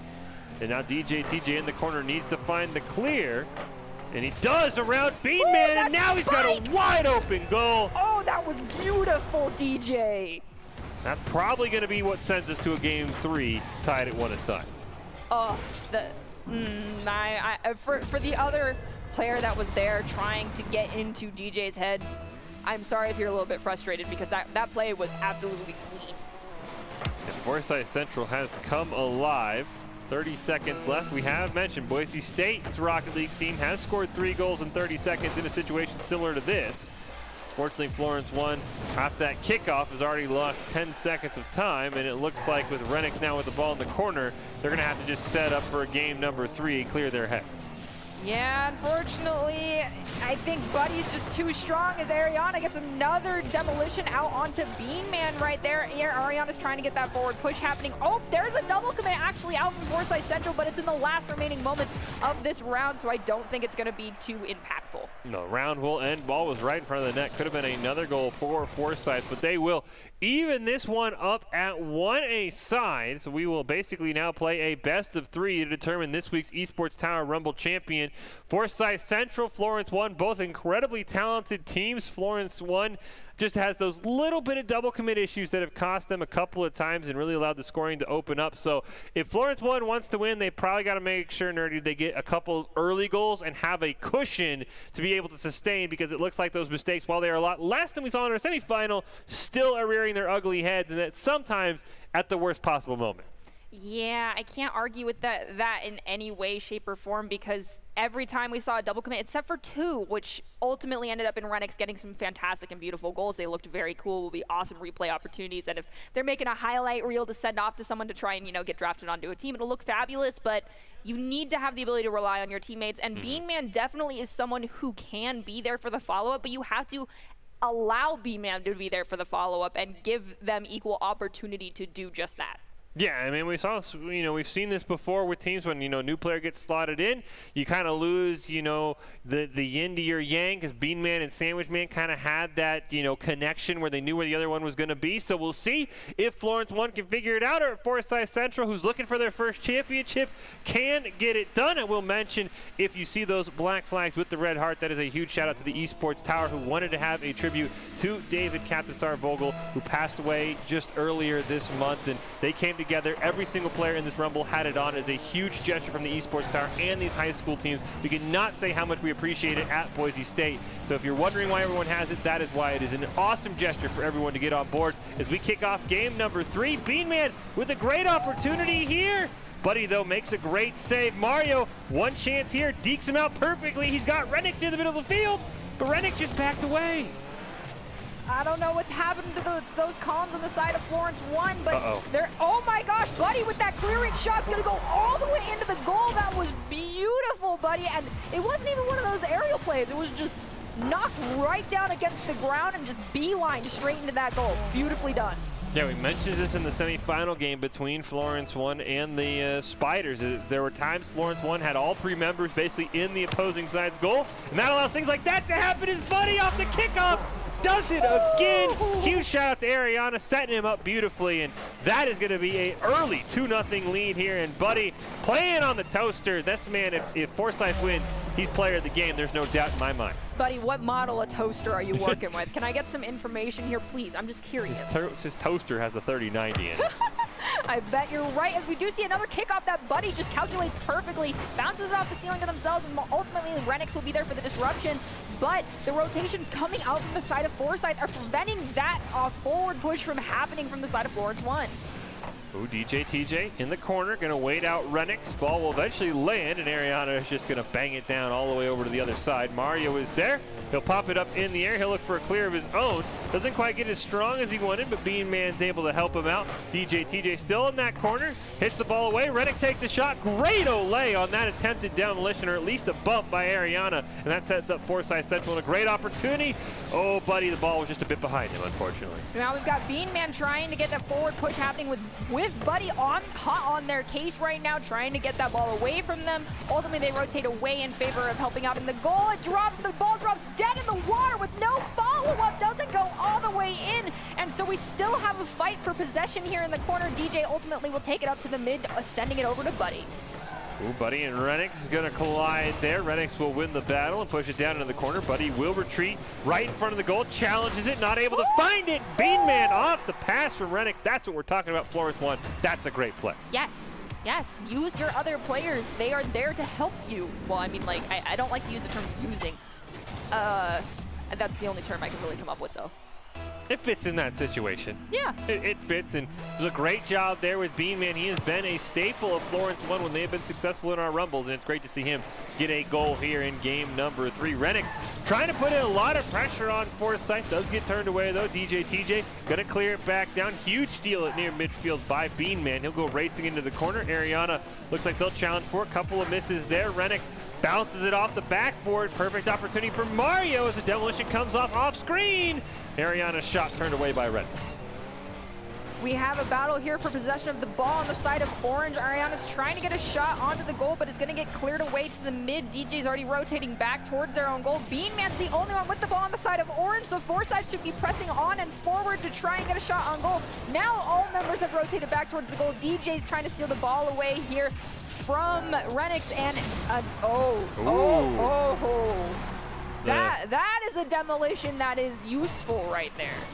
That is the rare combo of getting the demolition and the shot on goal, as Mario picks up both and ties our game. Ariana that time on the receiving end, and unfortunately just didn't jump high enough and paid the ultimate price in not stopping the ball and getting demoed as it goes into the net. We have a 2-2 game just like that.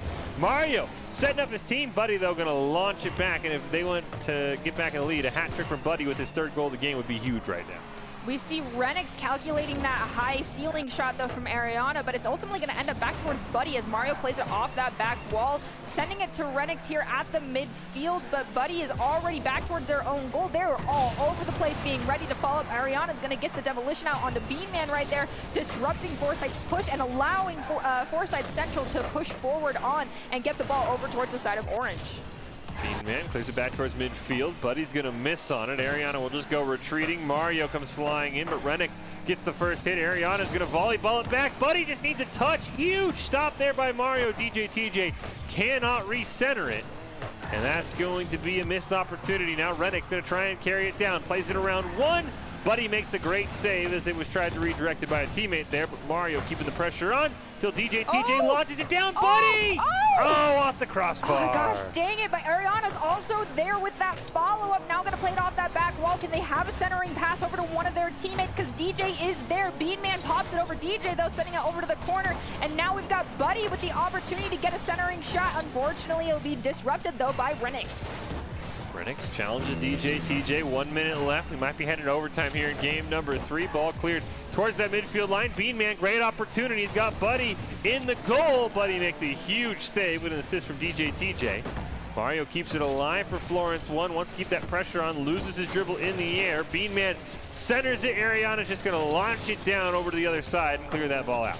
We do see Renix there calculating that one perfectly, managing to get possession, taking over to the wall, but Buddy ultimately will end up with that ball, sending it into the goal. But Beanman's there for the save. However, Ariana's also there with follow. We've got all 3 members of Forsyth Central taking a shot on the goal right there, and there's another shot on goal, keeping the ball here on the side of Florence 1. Ooh, Mario gets it around Ariana, but DJ TJ hits it right back. Beanman pops it over, gets demoed though, and this could be a last possession before overtime for Forsyth Central. DJ TJ posts it over into the corner. Mario can't clear it away. All 3 members of Forsyth retreating here already. Looks like they're playing for overtime. 0 seconds left. Renix takes the shot. It's turned away. Here we go to overtime. All right, heart palpitations are already happening. Thank you so much, Forsyth and Florence. This is exactly what my old body needs. As we see the kickoff go in favor of Forsyth Central, forcing Renix to play it off that back wall with a double commit from one of their own teammates. Unfortunately, not allowing them to get a nice clear and giving Buddy and Ariana the opportunity to create a forward onslaught onto the orange goal. Oh, Buddy's got to be careful. Oh, huge last-second save as Beanman ripped one from midfield. And a great shot. DJ TJ is there. Gets the savior as well as Mario now looks to clear it up. Plays it around DJ TJ, but loses possession of the ball. Ariana's going to bump it around the corner. Gets a shot on net. Reset it up. Here comes Buddy! And he's going to win it. The hats will fall, and Forsyth Central is 1 game away from a championship. All right. So both teams throughout that last round were equal, even in overtime, in demolitions. And it still stuck us into overtime. No demolitions came out. Forsyth ended up winning that one out. If they get the next one, they win it. But if Florence 1 gets the next win, we go to a Game 5 series. And I'm still going to be keeping track of these demos because I genuinely think these are a telltale sign of how the games are going. Yeah, and Ariana's done a really good job of getting good demolitions for the side of Forsyth Central, who I thought Forsyth Central played a really strong game, felt like they had more opportunities. It was kind of questionable when they all retreated to play for overtime. You never want to have that mentality of let's play for overtime. I always like when teams are like, hey, let's win this game right here, right now. Ended up paying off for them, and I'll be curious to see. I thought Florence 1 did a good job for the most part, getting rid of those double commits, finding out, hey, they can trust their teammates. It's offensively where you feel like there's a ball in front of the net and there's just no follow-up. You're used to seeing, okay, where's the rotation? Offensively, if Florence 1 can fix those rotations, there's no reason why we shouldn't go to a Game 5. Well, okay, so you brought up how with the side of Forsyth, they were playing for overtime, but yeah. I think that was a strategic play from their part because the anxiety-inducing moments of trying to get that, game-winning goal before overtime might cause their mentality to overcommit a lot, and by just saying, hey, let's play defensive until we hit overtime, maybe that's how they reset their mental so that they are able to maintain, good rotations and not trying to be overzealous with their shots on goal. I mean, I can see that because I think it's probably a fair statement to say Renix is the best aerial player in this match. So if there's someone who could go coast to coast with 0 seconds on the clock, it probably would be Renix. So I think you're right. There was that sort of, all right, yeah, we could win, but we could also lose. We just want to get this championship. So it's Game 4. Forsyth Central looking for their first one. Or do we have a Game 5 on the menu as DJ TJ is going to clear it all the way down. Renix does a great job playing it around Ariana, plays it around DJ TJ as well. One man to beat, and it's Buddy. He'll get demoed, but he still gets the shot off. There's another demolition coming out for the side of Forsyth 1, but it did not stop anything happening on the field as Buddy already has respawned and manages to get a nice clear over to the mid. But Mario read that one perfectly and brought it over back towards the blue goal with a nice shot on goal, but DJ TJ's there to get the save. Ooh, nice job by Renix keeping this ball alive. Got to keep an eye on the Florence 1 rotations. This is where they've struggled to score goals. And Buddy's going to be able to push that one away. Makes a great save as well. Mario keeps it up. Demolition double. It's a 1-on-3 and nobody's home. Renix takes advantage, and there's those demolitions paying huge dividends. Ooh, Bean Man, that was a... I know I'm not allowed to really use this word a lot, but that was some blatant aggression coming out from Bean Man. And these players are lucky there is nothing as called a red card or penalty in this game for being too aggressive. Otherwise, you would be in the penalty box for that one. Yeah, well, that was a great job by Bean Man, making his presence known in those demolitions. And so far, your demolition stat might be correct, Nerdy. We'll see how the next 4 minutes go as Renix sets up his teammate perfectly. Buddy makes a great save, but Mario keeps this one alive for the side of Florence 1. A little bit of double commit there between DJ TJ and Buddy, and Renix centers it up. Here comes Bean Man. Ball's a bit high. Can Mario find the follow-up? Yes, he can. That was a nice follow-up from Mario right there. They came all the way from the midfield, too. I mean, they were ready for the rotate back, but they're like, oh my gosh, I see an opportunity. I'm going to take it, and they do just that. But as we mentioned, that can be very, very risky. However, I think they knew that neither of their teammates had enough enough boost in their systems to get high enough to get that touch on the ball. Yeah, that was that rotation that I felt like was missing for the most part for Florence. We do see Buddy pick up that demolition as it felt like they get one shot and they wouldn't have that follow-up. So even though Mario may be overcommitted, I like those 3 attempts on the goals. Renix bangs one home. Woo! Double tap right into the ground, and Florence 1. They're looking to go to Game 5. I like to see a Game 5. It means both teams have signs of life and are in it to win it. No one's giving up halfway through. And even after that last match where some of the rotations were getting cleaned up from Florence, this one is definitely demonstrating that, I don't know if they're hearing us right now, but they definitely have changed their ways and are relying on each other much more to make these plays happen. Yeah, it's just crazy to see how much the teamwork has improved and how much the result has improved as well. As Florence 1 with our biggest lead of the championship. Bean Man with an opportunity to extend it. Pops it up over the air. Mario not able to find it. Renix looking for the hat trick. Ball's in the air. Mario debating if he wants to charge in. Smartly stays home, and Ariana Meows clear is turned away. We do have Buddy, though, snagging that big boost down in the corner, trying to get a forward push here, but it's going to be disrupted by Mario, who manages to take it to the midfield. And Buddy elevates to try and touch the ball. Doesn't get a touch on it, but DJ reads it perfectly, popping it up for Ariana to play it off that back wall. Is there anyone there for the follow-up? There is. It's Beanman who's going to take it up to the wall again, trying to play it around Mario. Ooh, Mario can't quite keep it away from Ariana. DJ TJ centers it over to Buddy. Great read on that pass by Beanman to disrupt it and force it wide. Buddy's going to center it up. Ariana's coming in. Just hits the crossbar. Mario gets credit for the save as well. Renix trying to keep it away from his own net. Dangerous spot to be. Mario pops it up in the air. Buddy steals it away. And Buddy makes Florence 1 pay for a very, very risky pass. Every time I see one of these passes right in front of the goal, if it's not above that crossbar by at least like 1.5 of those hexagons, and there was another demo on the field. I couldn't see who it was, so I'm not going to count it, though. It didn't even pop up on the screen. That's always risky, and it always makes me have a heart attack.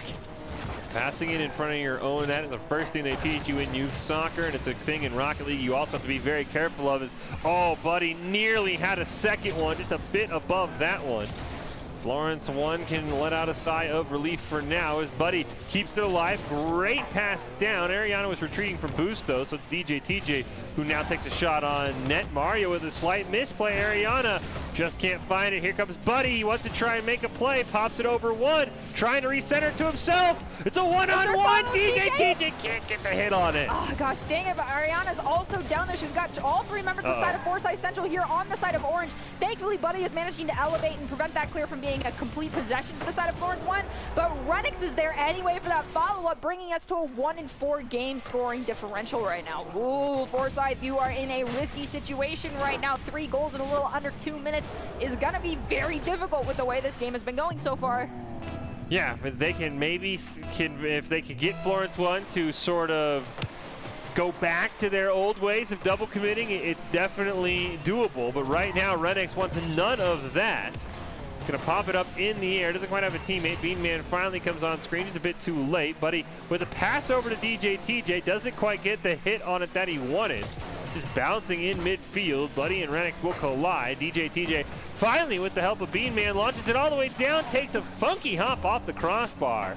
Prevents Buddy from putting it home. And now there's only a minute left. And Forsyth starting to run out of time. We've seen it happen. We've seen those insane goals occur. We've got DJ spiking it down right in front of the goal. Buddy was trying to be there for the follow-up. Unfortunately, Mario's going to elevate and take it all the way across that midfield mark and take it in for that goal score of number 5. Did Mario just get a hat trick? No, Mario I think has just two. Renix has the hat trick. Gotcha. The side of Florence 1, and that probably is the goal that gets us to Game 5. 4 goals in 43 seconds would be unheard of, and we could be looking at 6-1 as Renix off the kickoff, looks for the centering, can't quite find it. Buddy's able to clear it away. Beanman, no great opportunity, and with all this time ticking by, I think Forsyth Central needs to refocus for game number 5 and try and find a way to figure out what went wrong here. I have no words of advice for the side of Forsyth, unfortunately, other than just be more aggressive. They were on the defensive a lot during these last couple of seconds here in this match here, especially in the opening sequences. We do see Ariana get a demolition out, but they aren't able to capitalize on that opportunity. But they are going to get a clearing shot and get that second goal for themselves. Yeah, Buddy picks that one up. Unfortunately, just too little, too late for the side of Forsyth Central. 9 seconds on the clock, 3 goals. Going to be almost impossible unless you have something crazy happen off the kickoff, and then we can start to think about it. That all but guarantees Florence 1's going to pick up this victory, thanks in large part to Renix. About looks like 5 shots on goal, most in the game, and we're headed to a game 5. Yeah, the ball's just got to hit the ground right now, but it looks like each team is just trying to be a little bit funky with it, and it does eventually hit the ground.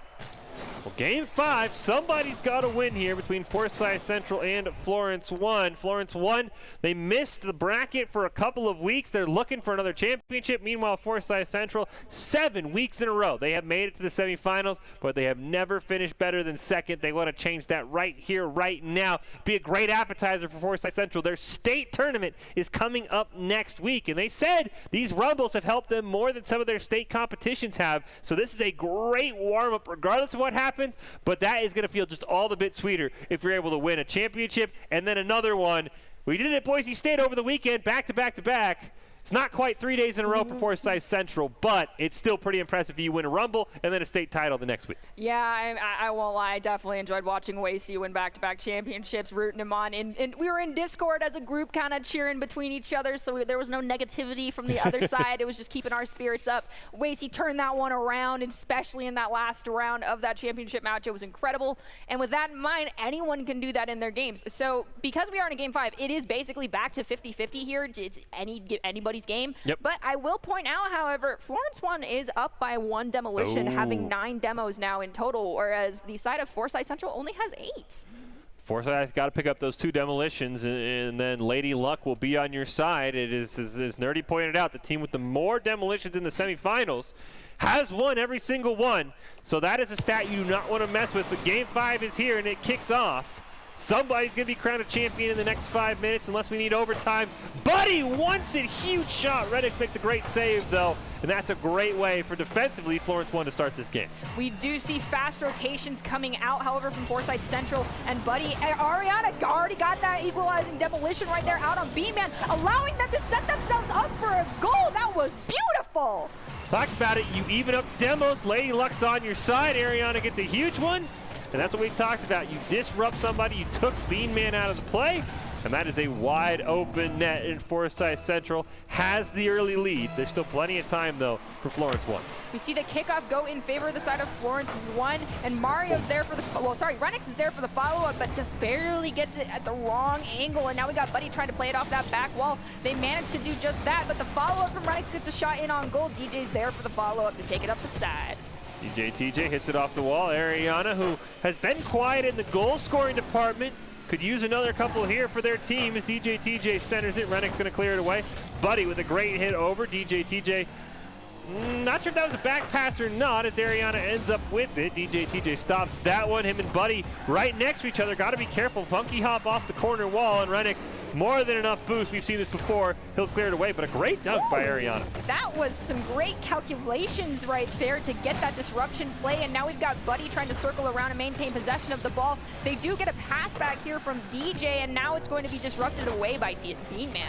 Oh, man! What a shot from Ariana. Their second goal of the game, second of the finals, and it could not come at a bigger time.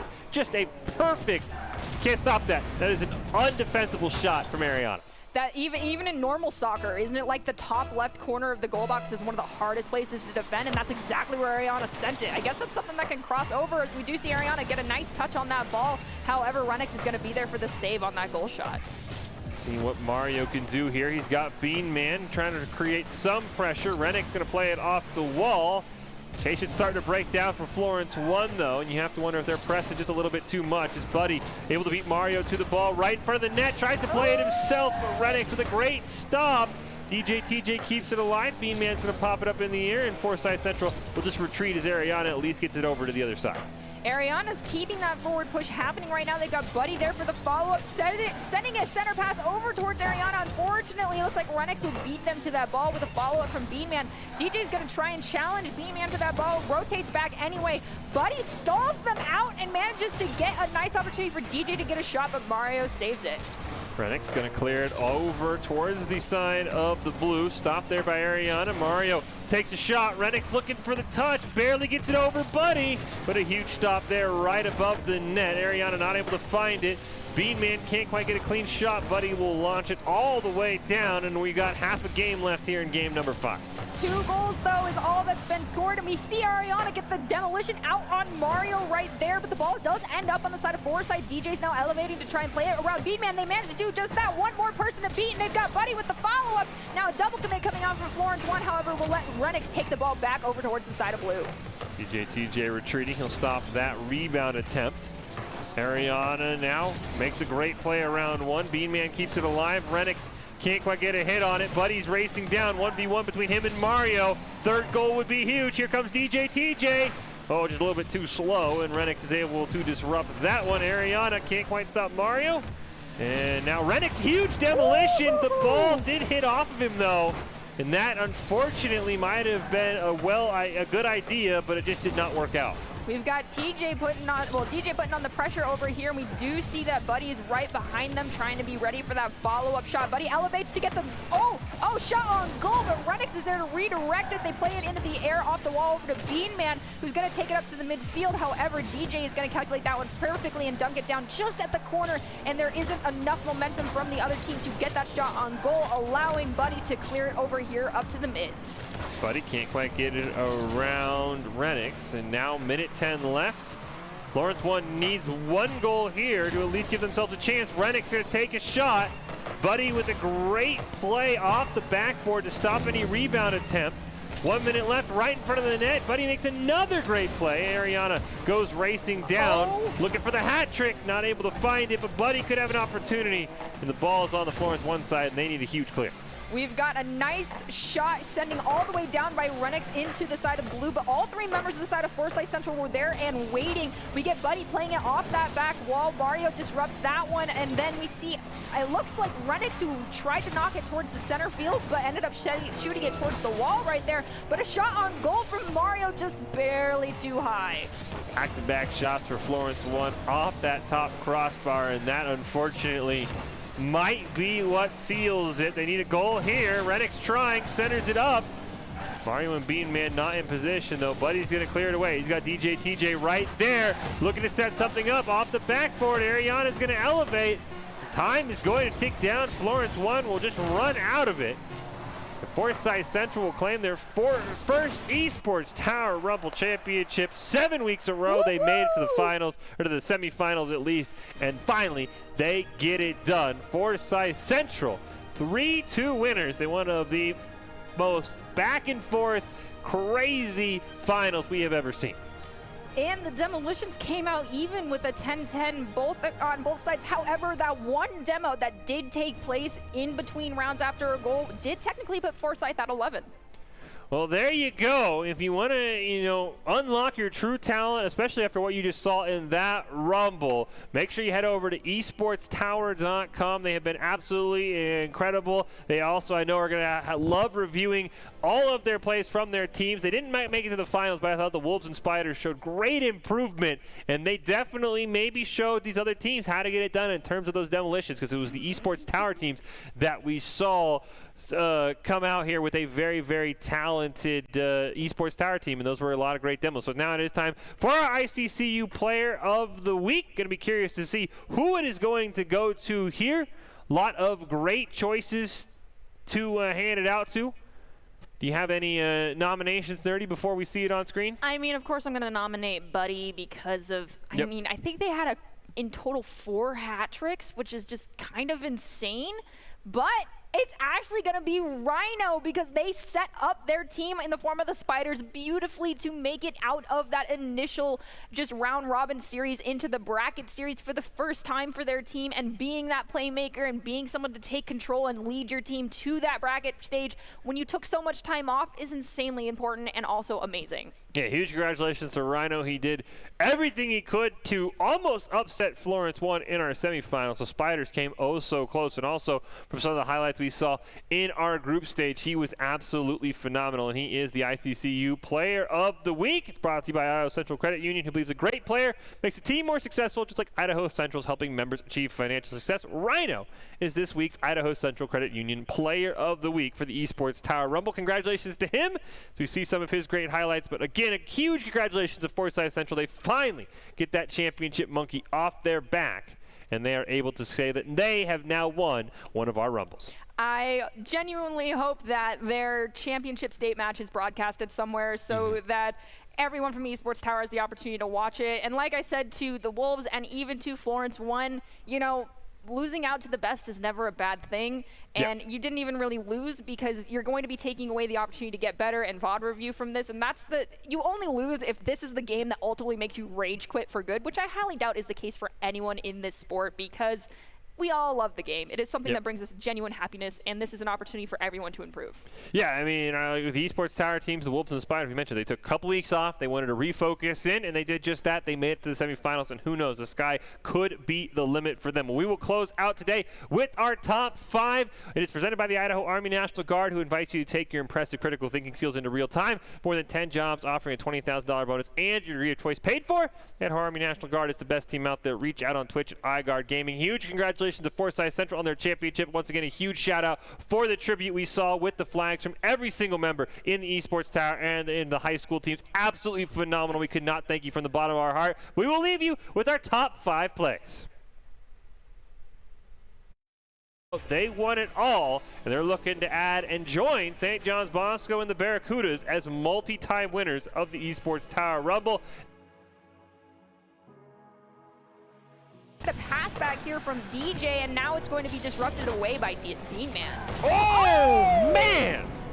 What a shot from Ariana. Their second goal of the game, second in the finals, and it could not come at a bigger time. Just a perfect, can't stop that. That is an undefensible shot from Ariana.